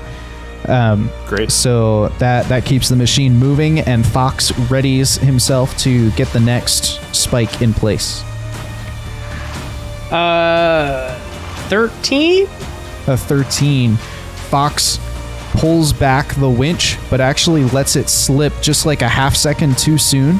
And so it hits with a good amount of force, but it hits at a weird angle, and the whole machine kind of like jerks and kind of thuds in place because the ice is now, or the spike is in the way of one of the tank treads. It's preventing it from continuing to climb. It's going to require some careful work to get that spike back out without the machine falling. Okay. And our rope master... Oh, go ahead. Do you want to do something? No. Am I able to do anything? I mean, it would probably come around to your turn again. Okay. So Radford, our rope master, has an opportunity now to contribute. Okay. We're just gonna go down. Who's below Jeb up at top? It'll be Would Fox. that be Fox? Yep. All right. Here we go. I'm gonna check on you. Oop, that's not very good. That's a 4 with a -1.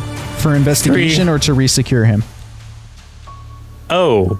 Well, he was just gonna investigate. Okay. But I guess he could just be tightening knots and not investigating them. The risk of just choosing to tighten them every turn is that if you over tighten a knot too far, the rope will fray. But that's, not something that'll happen all the time. Well, he pats Fox on the back and says, "Looks good." Okay. Yes, having investigated it, that's a good point. Okay, so that brings us to the next hazard roll. Great. I'm telling you, punching things and fixing shoes. That's what I'm good at. So this brings us up to Bruiser in the gunner role. What would you like to do this turn? Activate the ice shield for the coming hazard. Okay. The ice shield swings up and kind kind of latches into place, giving you a little bit of a shield from falling ice. That brings us to Jeb, our spotter. Who has disadvantage because of the ice shield. Yes, he does. Yep. Well, only if he's looking spotting. at what's only ahead. If he's spotting. Yeah. Yeah, I think, we got the ice shield up, so I can't see too well, so I'm going to help you out this time, Fox. You cool with that? Yeah, I'm okay with that. So, like, you're just, like, don't hit my finger. I'm just going to, like... No. All slide right, just, right? like, you're going to move this bit. Just don't put your hand here and you'll be fine. Wait, right here? Whoa, No. Not there. Don't put your hand there. Yes, okay. yes. Yeah, okay, all right. And All right, you ready? Okay, I think I got it. Okay. Hey, you're a good teacher. It looks like you've done this for 20 minutes. I rolled a natural 20. Oh, nice. Okay, so with your natural 20, you and Fox will be able to pry that misplaced anchor free of the wall together. Even though nobody heated up the wall for you to get it back out of the ice, you're able to pry it out of the crack it's in, and the machine does not fall. However, Aulen's going to have disadvantage this turn because you're skipping an anchor to get through. So okay, does that take up my turn as well then? Yeah, basically he's assisting you, so that the two of you just do great. And that brings us to our pilot. No, our rear guard. Gunner. 18. Again, perfect form. You get that spike out of the back of the wall. And now it's our pilot's turn. Aulen. How's Aulen doing? How's he feeling? Aulen's doing... maybe I should be a climber, not a bomber, gunner, whatever. Aulen is doing good. He's like finding his groove, you know. He's hoping that in this next, turn of the pedals, he's able to make up for the missed spike at one point, and he's still like processing the hilarity and irony that Radford almost got himself killed by doing the opposite of what his job is the first 10 minutes. But with disadvantage, ooh, that's tough. That's an 8. That's an 8. It would have been, without the disadvantage, it would have been like a 25. Aulen continues turning, and he goes like a little too fast trying to compensate for the missed spike, and the machine actually skids and like kind of slides down the wall a little bit before the next one anchors, and so you lose some time. I'm going to give us an extra round here for this travel time, so we're back up to 8 rounds remaining. Apologies, trying to compensate for the missed spike, it's difficult. And that brings us... sorry about that. So Fox has pried an anchor out of the wall, so that's his turn. Radford, our rope master, if he's going to continue moving down, I think the next person that brings him to would be probably the pilot. He's probably checking Aulen now. Yeah. All right. 13. 13. Aulen's harness is very loose. Hey there, pal. It's super important to keep this thing tight. And he like cinches it down and say that, don't they? Yeah, interesting. Yeah. It's a little loose fitting here. Do you see how my hands are on these pedals? That's interesting. It's almost like my hands haven't touched my harness because I've been doing my job. Well, I've got your back. I'm here to pick up the slack. I appreciate that. As the rope master. And you should. How's that feel? Is that too tight? No, this is pushing perfect. your scales into your body. This is perfect, actually. I actually love how tight it is right now. Thank you. Do you really? Well, yes. we'll cinch it down just a little bit more. So when you flex, it gives a little bit of grip. Kind of holds on. Yes. It's actually it makes me feel safe. Thank you. Mm-hmm. Are you writing a bromance novel down there? Instead of okay.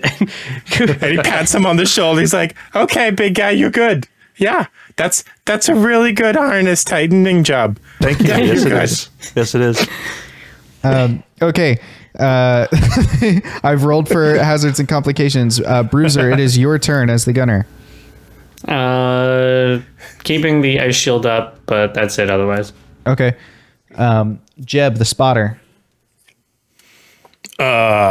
So shield staying up. Okay. I don't like that. I'm gonna try and if I used fly to kind of like push myself away from it and like get out, like still on my harness and connected to a rope. Could I like push myself away and kind of get around the shield to like look around it? What do you think, Aulen? Do you think Aulen builds burn a spell slot? Do you think Aulen burns his shield or builds his shield in such a way that it covers the entire machine, like, you know, with basically margin of error, or does he build it really precisely because he knows it's a tight space?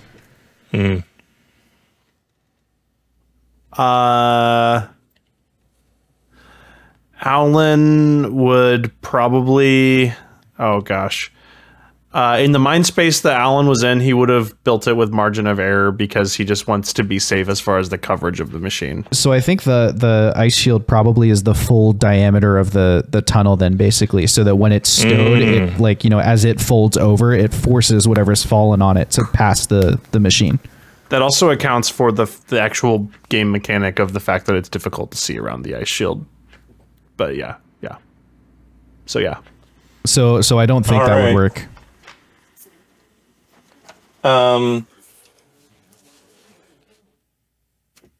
Okay.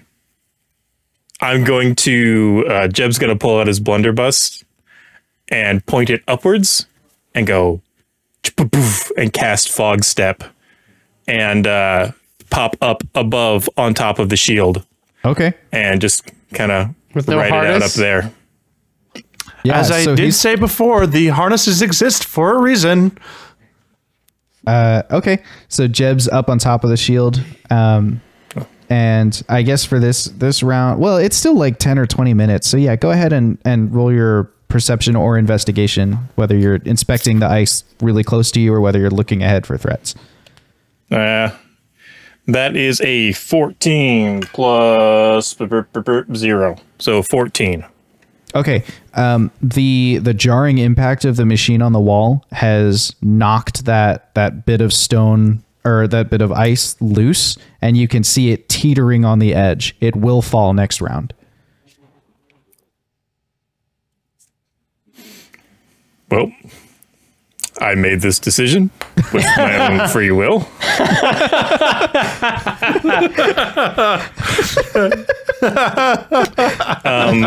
In this Oh god. In this moment, Please don't tell me we lose Jeb because he decided to get on the ice. After all we went through.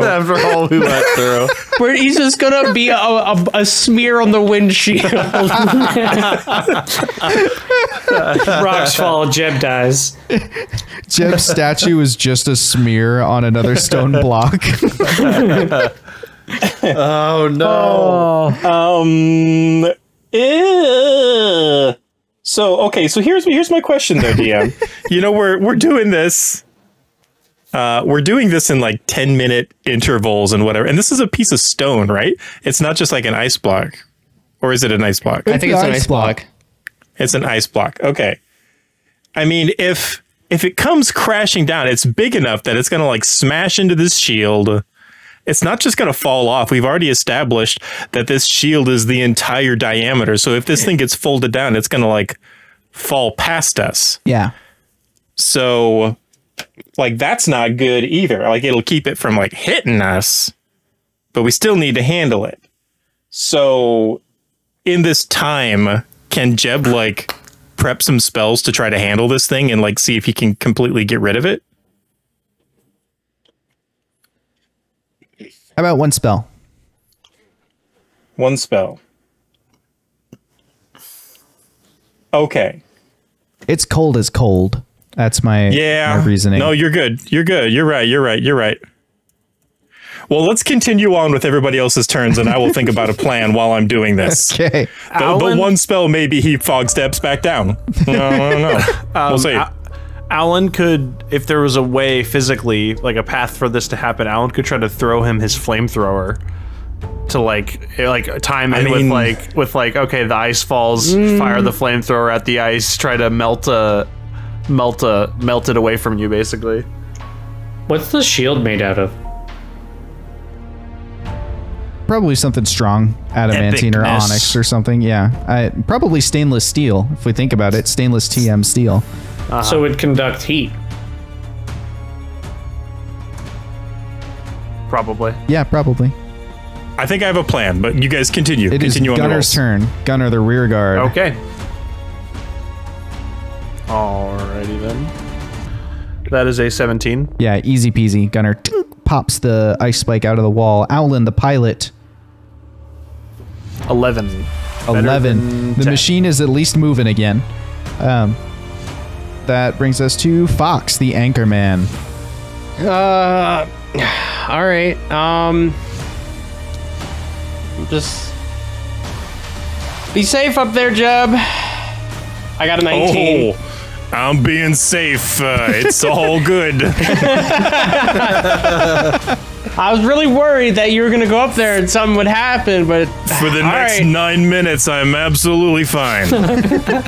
That sounds a little less reassuring, but okay. I rolled 19. 19. To, Easy. hammer. Ka-ching! The anchor sticks into the wall. And then Rope Master Radford, if you're continuing to move down the group, then you move to... Who's below the pilot? Probably the rear guard.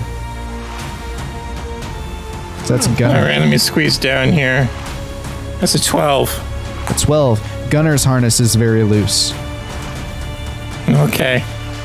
We're gonna tighten you up. Oh, you're a little loose here too, boy. Sorry. Can I do I have to tighten things up like next turn, or can I do it this turn? You can do it this turn. That's fine. Okay. Ooh, that's good. That's a sleight of hand, right? Yes. Beep beep beep beep beep beep beep. He says as he's doing the thing. 22. 22. Boop, boop, boop, Nicely boop. done. Yeah, Radford. Been learning from FP. Radford does a great job securing Gunner in place. Gunner, you feel like the harness has been tightened to just to where it won't chafe. You know, if I do say so myself, appreciate I'm that. doing a great job at this. Yeah, I was going to cinch it down tighter. The stone skin probably has a similar feeling to the scales. I know what you're saying about the chafing and Oh, stuff. yeah. I appreciate that. Yeah. You don't want it to compress too much. Good stuff. I'll roll Knock, for knock. hazards and complications. Okay. The next turn, the ice falls first. So Jeb's been preparing for it. So Jeb, what are you up to?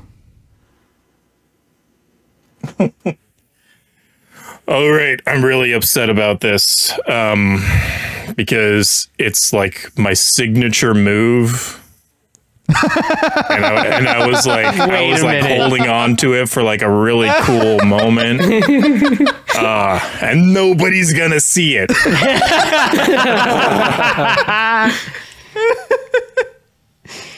Oh, So, do I? But that's his deliberation. This whole thing, he's like, oh, do I want to do that or something else? Oh, he's like, well, maybe I can do this. Oh, no. I guess I'll just have to use that spell. And I was like, wait, but no, nobody's gonna see it. I can't do it if everybody sees it. It's not gonna be cool. Oh. that's the dilemma right now. Yep. About how far is this thing up in And the? also, is he considering that out loud? I was going to say from beneath the ice shield, the two of you at the top, Fox and Bruiser, you hear like the pitter patter of his feet pacing on the ice shield trying to decide. Can Alan hear him? Can Alan hear him muttering? Oh, he's definitely doing it loud enough. Yeah, so then yes, you can hear it. Alan will say, "Just do it. I know what you're thinking. Just do it. It's your get out of jail free card. Just do it." I don't want to do it though. Hey, we know you're doing it, and that's what matters, right? Doing what? Don't worry about It's it. his thing. It's a signature thing. It's No, don't worry about it. He just- He's doing a thing. I guess Jeb, roll a deck save. Well, what you guys don't see is this massive hand. Jeb reaches his hand up without using his blunderbuss, and there's a bit of a sparking and crackling of energy, and this massive clawed pawed hand just up and just grabs onto it and crushes the piece of ice into like crumbling chunks and is just like smashing it out of the way. Little bits and like, you know, harmless little ice kind of shards fall around you and sort of pitter patter on the ice shield as Jeb does this. Hand of Jebediah. There we go. Woohoo. Blah, blah, blah. Bruiser, it is your turn as the gunner role of this machine. He will stow the ice shield now that it's gone. Jeb, make a dex save. I can't believe I'm so surprised that this happened. Natural 20, baby. I thought you were going to be like, natural 20 one. minus 19 or something like that. Okay. Jeb easily, as the shield is stowed, Jeb, still like upset, muttering to himself angrily, hops very casually like up in the air, falls exactly what he needs to, and snags his harness. It's like, clips it back onto himself. He dissipated it before the shield went down too, so they couldn't see it. I would have sworn you would have used rope trick. I thought that was your signature trick. Rope trick goes like down or to the side. It doesn't go up. That's weird. Why would you think that? Meanwhile, at the back of the machine, Gunner. Gunner is our rear guard. 15 signature roll there. Yeah, signature roll. It does a great job. I guess we should probably just assume Gunner's doing great. Gunner's either doing 15 or better every time. Yeah, unless he rolls a natural one. Well, I was going to say even a natural one. Okay, so nat ones are still crit fails. I think they trump everything at that point. But yeah. And then our pilot Aulen. Ooh, much better. Dirty 20. Dirty 20, nicely done.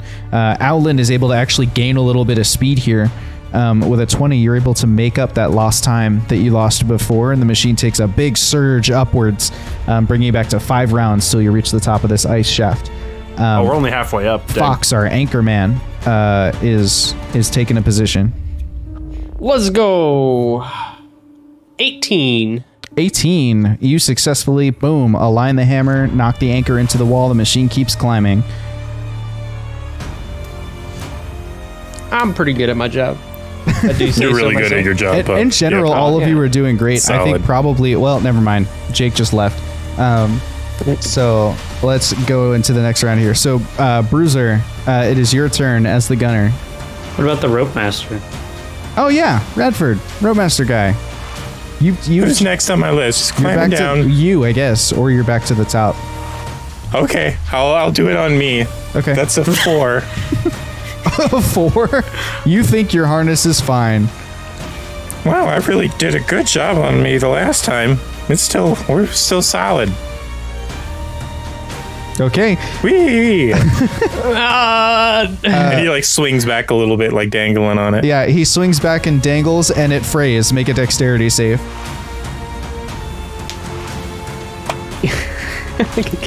Natural 20. Natural 20. Your harness basically frays and gives way underneath you, and you grab hold of Gunners, who you've just really tightened up, so you know it's solid. You just so you're hanging from Gunner now. Well, this is a predicament. Hey. Yep. It's a good thing I got this thing that works on me, huh? Yeah. So freeing to have this harness on me. I mean, to be fair, you're the one in charge of making sure that it's working, so it's actually... Yeah, but I didn't build the thing. I mean... I don't know. It is what it is. I think it's up to interpretation whether that's your fault or... It doesn't matter. I mean, you're knocking it out of the park with your job here, so I appreciate we're that. Balanced. We're balancing each other out. I'm quite enjoying it's this a team job, effort. actually.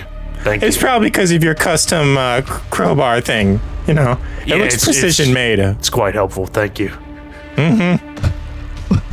As he's just hanging on. Yeah, he's just like chilling there. Yep, bro. Good job. Never mind. Bruiser, it's your turn. The gunner of this machine. So there aren't any hazards coming up that I know about. Would I be able to make a perception check? Sure, make it a disadvantage because you've got a lot to think about with all your buttons and gears. That's fine. No. I rolled a natural 20 as my first roll, and then the second roll comes out to a 16.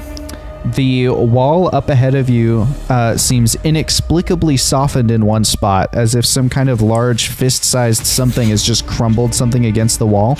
And that spot, although there's nothing falling on you, it just took a pretty severe impact, and you can see like some cracks kind of spidering out in that area.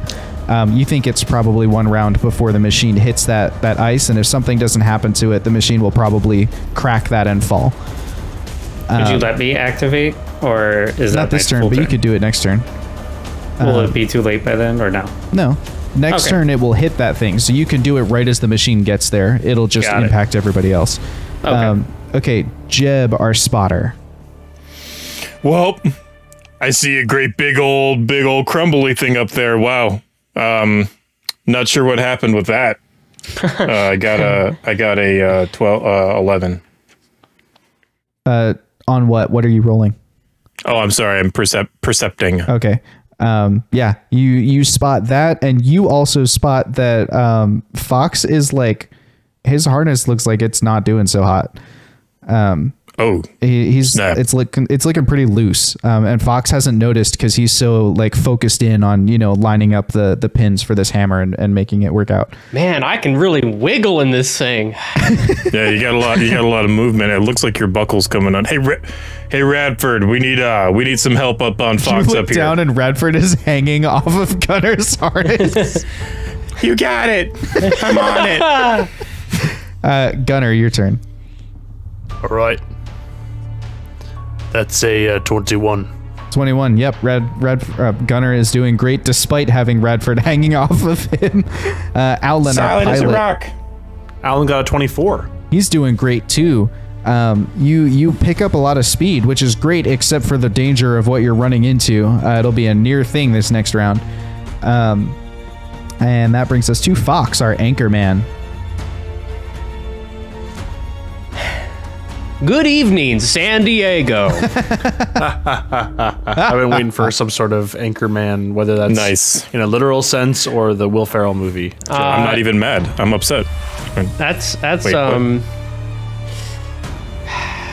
little 10, just a 10 average, this little average 10. Bing, ding, ding, ding, ding, ding. One of the anchors actually flies off of the machine and falls down. So now there's like an anchor missing. Aulen, I think your machine's got a flaw. Can Radford grab it? Is that what you asked?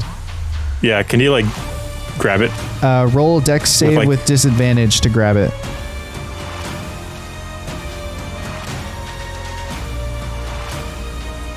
That is... I was missing that when I found it. Oh man, I rolled a 14 plus 9. 23. Radford does it. He grabs the spike out of the air. You're now holding a very cold spike in one hand and a harness in the other hand. Can I use my monk thing where I can like throw stuff back that's like no, this is not a projectile that's targeted at you. It is bouncing around off the walls. There's no momentum to redirect. Get out of here with that. That brings us... Never hurts to ask. That brings us to Radford. You're down there holding a spike and a harness. Yeah, Aulen, I think there's a problem with your machine. I'm just saying. That's interesting that a few minutes ago you had an issue with your own way of putting in this the time spike, it was your spike.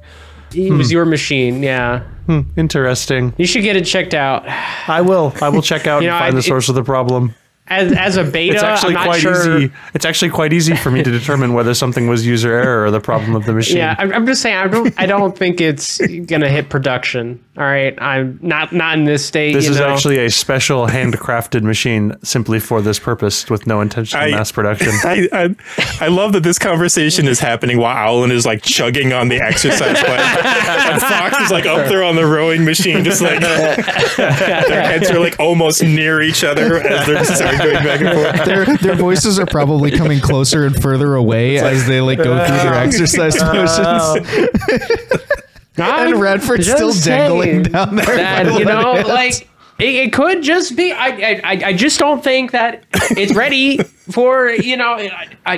You should have done maybe some quality testing, and it's clear that it's not ready. Oh, I'm sorry. I had plenty of time to quality test this machine while I was waiting to save your ass. That's really interesting. Thanks for pointing that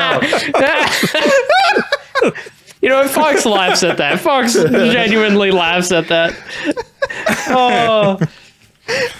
All right. Well, I'm gonna give the spike to Gunna because he would have pulled it out anyway, and I presume that he like puts it back in the machine and it feeds it up to Fox or whatever in this little chain of process. Here you go, bud. I'll tell Fox to hang on to that one again, and I'm gonna try and climb up to Fox. Okay. Roll sleight of hand with. You said you tossed the spike. No, I mean, I was hanging on to Gunner, so I just I slip it in his pocket or like where. Oh, okay. Like he's pulling the spikes out, right? And I assume he's doing something to get them back up to Fox. Yeah, so you just add it back into the assembly line. Great. Yeah, I just give it to Gunner. Then you don't need to roll. You can just scurry along the harness there. That's fine. Climbing on up here. Well, I guess you're climbing with no harness, but you're a monk, so it's fine. Yeah, you got it. And then I'm gonna tighten up Fox. That is a 12. Plus sleight of hand, it was a 13. 13. You sorry, I expected that to be plus more. You tighten it a good bit. You feel like it probably could go tighter, but you're like, well, he's not going to fall in the next 10 minutes, you know? I'll be fine. Okay. I think I got it, but it's probably, it's stretching. It might be faulty material. I don't know. But it looks like this leather's kind of stretching out a little bit. So Aulen. We're going to tighten it down a little bit. Let it get used to your emotions, and then we'll tighten it down a little bit more.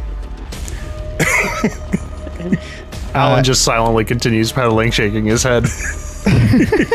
Chat just cast a thing and then said the ice puns were a distraction while I gathered feathers. Chat has been messing with the climate as the machine is continuing to move vertically. Well, sorry, did Radford do his turn? Yeah, he did. He tightened it up. Yep. So I'll roll for the normal hazard. No, it doesn't get cold. The sun is rising as the morning happens. And because the top of the mountain is Radford's, oh no, he knows what's about to happen. The top of the mountain is ice, and so it's going to function as a lens, and it sends a beam of just hot focused light down the shaft. This is how it was originally created. It was melted through the mountain this way. And so from the span of 1 minute to the next, you go from frigid cold to super duper hot. All of you are wearing really warm winter clothes. Roll Constitution saves to avoid fatigue. Deploy the ice shield! He's not wrong. Dang it. Now, if the ice shield is deployed, does this effect go away?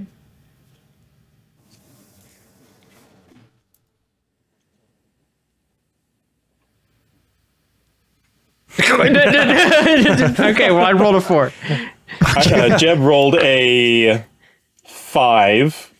Okay. And Radford rolled a 7. Bruiser got a 4. Aulen had a 25. I just want to say for the audio listeners out there, when I asked that question, that silence was just Josh looking at me like, I was about to say, no. Hey, Josh, your mic is muted. You should unmute that, buddy, and answer the question. And Gunner got a 7. So Aulen is the only one who's fine with this. Everyone's amazing at everything at level 11 until we bust out the con saves. Everybody except Aulen take 1 level of exhaustion. Oh no. That's not good. That's bad. That's really bad. That's pretty really bad. That's pretty much disadvantage on all the things, I think. How many rounds do we have left here? Disadvantage on ability checks. Remember that I Am Awesome did this to us. All right. That's right. Remember the chat did this. Yes. So that's your not your disadvantage, your exhaustion managed for that. And it brings us back around to Bruiser. Bruiser is up first. Can I deploy 2 things at the same time? No, you can deploy 1 thing. Well, we do have that ice patch hazard coming up, so we're going to deal with that because we can do the heat the next turn. So he will deploy the frost torch to onto that one patch. Okay. So Bruiser takes care of that ice patch and creates a solid chunk of ice for you to anchor into. And that brings us to Jeb's turn, the spotter. One level of exhaustion is literally the worst. Okay. I mean, I guess Gunner's fine. You mean Aulen's fine. Aulen. Well, I meant like Gunner, like because of the way he rolls, right? Even if he has disadvantage. Oh, that's true. Unless he rolls an @1, yeah. Yeah. He has double disadvantage now, though, because of the heat and the ice torch. So Disadvantage typically doesn't double, but that's DM's call. Yeah, it doesn't stack. cool. Unless there have been times in game where it's been funny to do it, either to you or to the villains, but not normally. Oh man, guys. Okay, I have a problem, which I'm sure a lot of you guys do, but I can't see. Jeb has superior dark vision, and it is in daylight down here, and he cannot see worth a toot. Oh no. Oh no. So he will not be able to do any spotting whatsoever. Can you at least help trade me? rolls? Help me down here. Just make sure I get this next one so we don't fall. Okay, so that one you can do. It just gives Fox advantage. yeah. Okay, so here's what I'm gonna do. We've got Aulen. Aulen, you passed your con save, right? You're good? Yes, I appear to be the only one not sweating profusely, yes. It's your golden, magnificent hair that's blocking the heat, I'm sure. Okay, so I am going to cast Enhance Ability on Gunner. Right? Wait. Gunner. No. On the Gunner? Did you mean on Bruiser? No, well, so Gunner, he and failed his Bruiser con not save have too, right? Well, Everybody failed their save but Aulen. So essentially, Jeb wants to cast Enhance Ability, which is going to last for an hour to give anybody advantage on any stat. So it's going to be like their relevant stat. Gunner so it'll needs it counter the least. exhaustion. Gunner needs it the least because he has that reliable talent. Okay. So does Bruiser have to roll something? No. No. Okay. So then Fox would be the other one. Yes. But if Jeb helps Fox, what we would be doing is just okay. I'm trying to think this plan out. Would Jeb and Bruiser be able to swap roles? No, probably not. You're all like strapped in and harnessed. Okay. It'd be extremely risky to try to do that. Like it'd be really dangerous to do that. I could swap places with Radford, right? Because I'm on a harness and he's not. I guess so. But then you would be without a harness. Like there was only the one harness that had enough slack to move up and down. No, that's fair. Okay, well, here's what we're gonna do. I'm gonna cast Enhance Ability on Fox. Okay. And you're doing yours with the dexterity check, right? Correct. So I load up this shell into the blunderbuss that's like pink, and it's like a pink and purple swirl, and I say, "Hold your breath," and I just point blank right in his face. There's this big puff of pink smoke around, and you have like these little cat ears, these little pink foo-foo cat ears on your head. You have been granted Cat's Grace. You have the advantage on dex checks, and you also don't take damage from falling 20 feet or less. So oh yeah, I remember these. That's not going to matter when you go a half a mile down. But I remember these little ears. Yeah, it's been a little bit. Yeah, and so I'm just going. Go ahead. I guess I'm gonna try and spot because like he's good for an hour. I'm gonna try and spot at disadvantage. I can't see where the beans. But okay. We'll see. We'll see if anything comes out of it.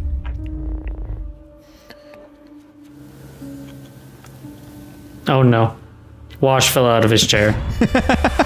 Who would do For those that of you on listening stream? at home, Wash just leaned back his chair so far that he just disappeared from the screen with an exasperated look on his face. I think it can only mean one thing. Okay, so hear me out. In the upside down world that is D&D, when you roll a 2 with disadvantage and get a 1, that's like really impressive. Like the odds are really Lucky. like really precise. Yeah. So really it's like an incredible feat. It would be so incredible if it weren't so bad. You don't see anything. You don't detect anything. You don't even like. You're getting so worked up that you like lose touch with your other senses, like your hearing and that kind of. It's all too much, and you're sweating, and it's just a lot right now. And I feel like Jeb is like staring into the sun, and he's just like, "This is fine." Like it's just white. Yeah. But like, if something big is falling, it'll turn black, and that's what he's looking for. Like, yeah. And so he kind of like freezes up for a round. Freezes up. That brings us to Gunner's turn, our rear guard. Gunner does great. I don't think we even need to roll for Gunner. Right? Yeah, he rolled a 20 and then a 2, but it wasn't a 1, so That's it's a right. 15. So he did the thing. Yeah. Aulen, our pilot, continues chugging along. That's an 8. That's an 8. Oh man! As Jeb kind of panics above, Aulen kind of misses a step, and the machine kind of grinds to a halt. And it doesn't stop. It's just like Aulen kind of jitters in place and has to get the machine started again. So for this round, we do not advance any closer to the end of the tunnel. So there are still going to be 3 rounds remaining after this round. That brings us to Fox, our anchor man. All right. So I have disadvantage because of exhaustion, but I got advantage because of Cat's Grace. So they cancel. You just roll.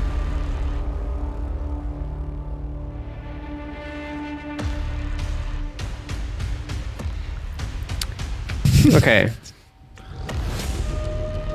So hear me out. I'm ready. Oh man, don't say it. Don't do it. It's a nat 1. Just as Aulen gets the machine moving, the next anchor, it doesn't miss the wall, it hits the wall, but it hits at such an angle that it goes up, and then when the machine tries to move, it puts slack on the line and the spike falls back out. The machine begins tilting and leaning backwards until it kind of lodges onto the wall behind you. It is now jammed in place. You will need to find a way to free it or climb on your own, or like there's one spike. It's the spike at the back is still in the wall because it hasn't been freed yet by Gunner. Like he's gotten the one spike that's ready to be freed. There's one in the middle, and then there's the anchorman. So there's just the one spike holding it up right now. And that is the situation we're in. You can all take one action as you try and figure out what to do about this problem.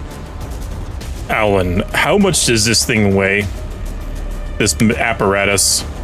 DM, how much does this thing weigh? It took 3 of you to carry it in pieces. So really a heavy. lot. Yeah, it's probably between like, I would say 150 and 200 pounds, somewhere in that space, maybe more. It's like all fairly heavy. iron and steel and yeah. Yeah. Perfecto. Okay. I put a yellow shell into my blunderbuss, and I point it down and kapoof, shoot a levitate spell at the device itself. Okay. Because it can lift an object up to 500 pounds. Let's go. Let's go. Nicely done. Woo. Okay. How far can you levitate something? It lets you, like, mostly this is to like get it resituated, but if we want to climb a little bit, I can move it vertically 20 feet per round. How long does the spell last? 10 minutes. Okay, so that's like a whole bunch of feet. That's great. So I would say let's see if Gunner at disadvantage because of his fatigue is able to pry that last spike out of the wall. And if he can, then between the spell and the efforts of everybody else working together, we'll say you're able to get to the exit. Just don't. With this I would love it spell. if you would guess what athletics roll he just made. Did he just roll a one? Number is. No. Did he just roll a one? It's the classic. It's easy to guess. A 20? 15. Oh, Okay, I thought you were gonna be like. I was ready that for it to be a one. 1-2. No. It was a 2 on the die with the disadvantage. Oof. Yeah, so you are able to, Gunner, and probably like with maybe some help from Radford, who's down there with him because you're at a weird angle. The two of you like kind of swing up and pry out that last spike. And then Jeb is able to kind of levitate the machine up. And then while it's moving upwards, Fox and Bruiser are like Emperor's New Groove walking up the walls to try and keep it from spiking back into the side. And Aulen is watching for the exit. And so Aulen can like cue you when to stop and kind of swing in a certain way and get out. And between the group of you, you are able to successfully find the exit that Radford is talking about. So there we go. There are 2 exits from this ice shaft. One of them exits to the Sunset House. This is where a young Radford playing around in the Sunset House gardens, found this ice shaft. You skip that one. You go higher into Serpent's Climb. The upper third of this mountain is called Serpent's Climb because the path spirals around the mountain like a serpent. And you're about most of the way up there, but not the whole way to the summit when you find this other exit. And this is the exit where Radford found his broken airship. And so this is obviously where you've been heading because you're here to repair the airship. So you get up there, and after some finagling and some impressive maneuvering, you do get the machine out. The machine is in pretty rough shape. I mean, this is a thing that's just been subjected to a long time of movement, and everybody except for Aulen is feeling very fatigued. Luckily, it's freezing cold up here, so you're not continuing to be pounded with heat like you were in that super hot tunnel. So yeah, the cold air probably feels good for like 5 minutes. Oh yeah. But yeah, so you found your exit, and just around the corner from here, Radford, is where your airship was. So there's just like a little bit of path, but it's kind of obscured from where you are. So the group is kind of sitting there and resting. I would love to know specifically from Gunner and from Bruiser how they're feeling having gone through. This is like their first major challenge they've taken on with the Four Guys founders as like a group, I mean, Zoth is not here, rip him, but like, the other 3 are all here. And so how are they feeling having just taken on an encounter with those 2 or with those 3? I mean, I feel as though I should investigate becoming an ice climber instead of I mean, that was incredible. It's just repetitive motion, keeping it going. I mean, I feel like explosions, explosions, but so ice climbing, that was I feel invigorated. I think I prefer flying, but this is a nifty machine for those that can't. I just will say it's gonna like this. We're gonna like we got to the top, yeah. And as we freeze and jump frame, it's like Gunner later on went to start an expedition for tourism, using the mechanics of this machine to start the first, ice climbing tour. We'll have to remember that if you all survive to an epilogue section of our story, that could totally be Gunner's epilogue. How tall was this mountain? Like, how far did we go up? This mountain it's pretty dang tall. I don't even know what a reasonable height for a mountain is, so I'm not going to say the wrong one in this session, but It's big. I mean, we're in the Himalayan range, We're on the south side, right? Yes, you have popped out on the south side of the mountain. Taller than skyscrapers. Is the like up at this altitude, has it gotten to the point where we're like above the clouds and the sky is pretty clear? Yes. Well, so Bruiser. Yes, mostly. If you look off, and I kind of like get my face right up next to his face so that he can like see where I'm pointing. He squishes his face next to yours. Yeah, Get over close, there. Honey. Yep, right there. Yeah. That's those 3 spire things. Oh, 3 massive pillars stretch up from the cloud cover and like just up. They go as high as you can see. Are we climbing those next? Man, I sure hope not. Yeah. All right. Well, I'm if just it's saying. a big tall mountain, it's safe to say that it's over a mile tall. So there's Does this boat have like beds in it? I'm sure Aulen, I know he may have powered through that some, but I'm sure he's exhausted from pedaling. I'm exhausted from dealing with all the faults of his machine. I don't know about the rest of you. Let's go take a look. Aulen, you want to come? You come with? Rub a little snow on your knees.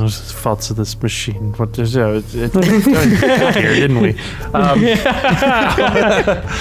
Aulen will follow. Yes. Yes. I would. Yes. Let's do this. Radford, you lead Aulen around the corner or not really the corner, but around the bend, of the path to the next kind of section. And this is where the wreckage should be. And you know that you're getting to the right place because you see a couple of like big broken pieces of wood slammed against the wall, but the bulk of the airship is gone. Aulen, what you see as you walk around the corner is two long boards that are kind of left against the wood or against the wall of the mountain, kind of decomposing above the ice. They're kind of soggy and rotten. And in the ice itself has been carved a symbol of a sunset rising over a mountain.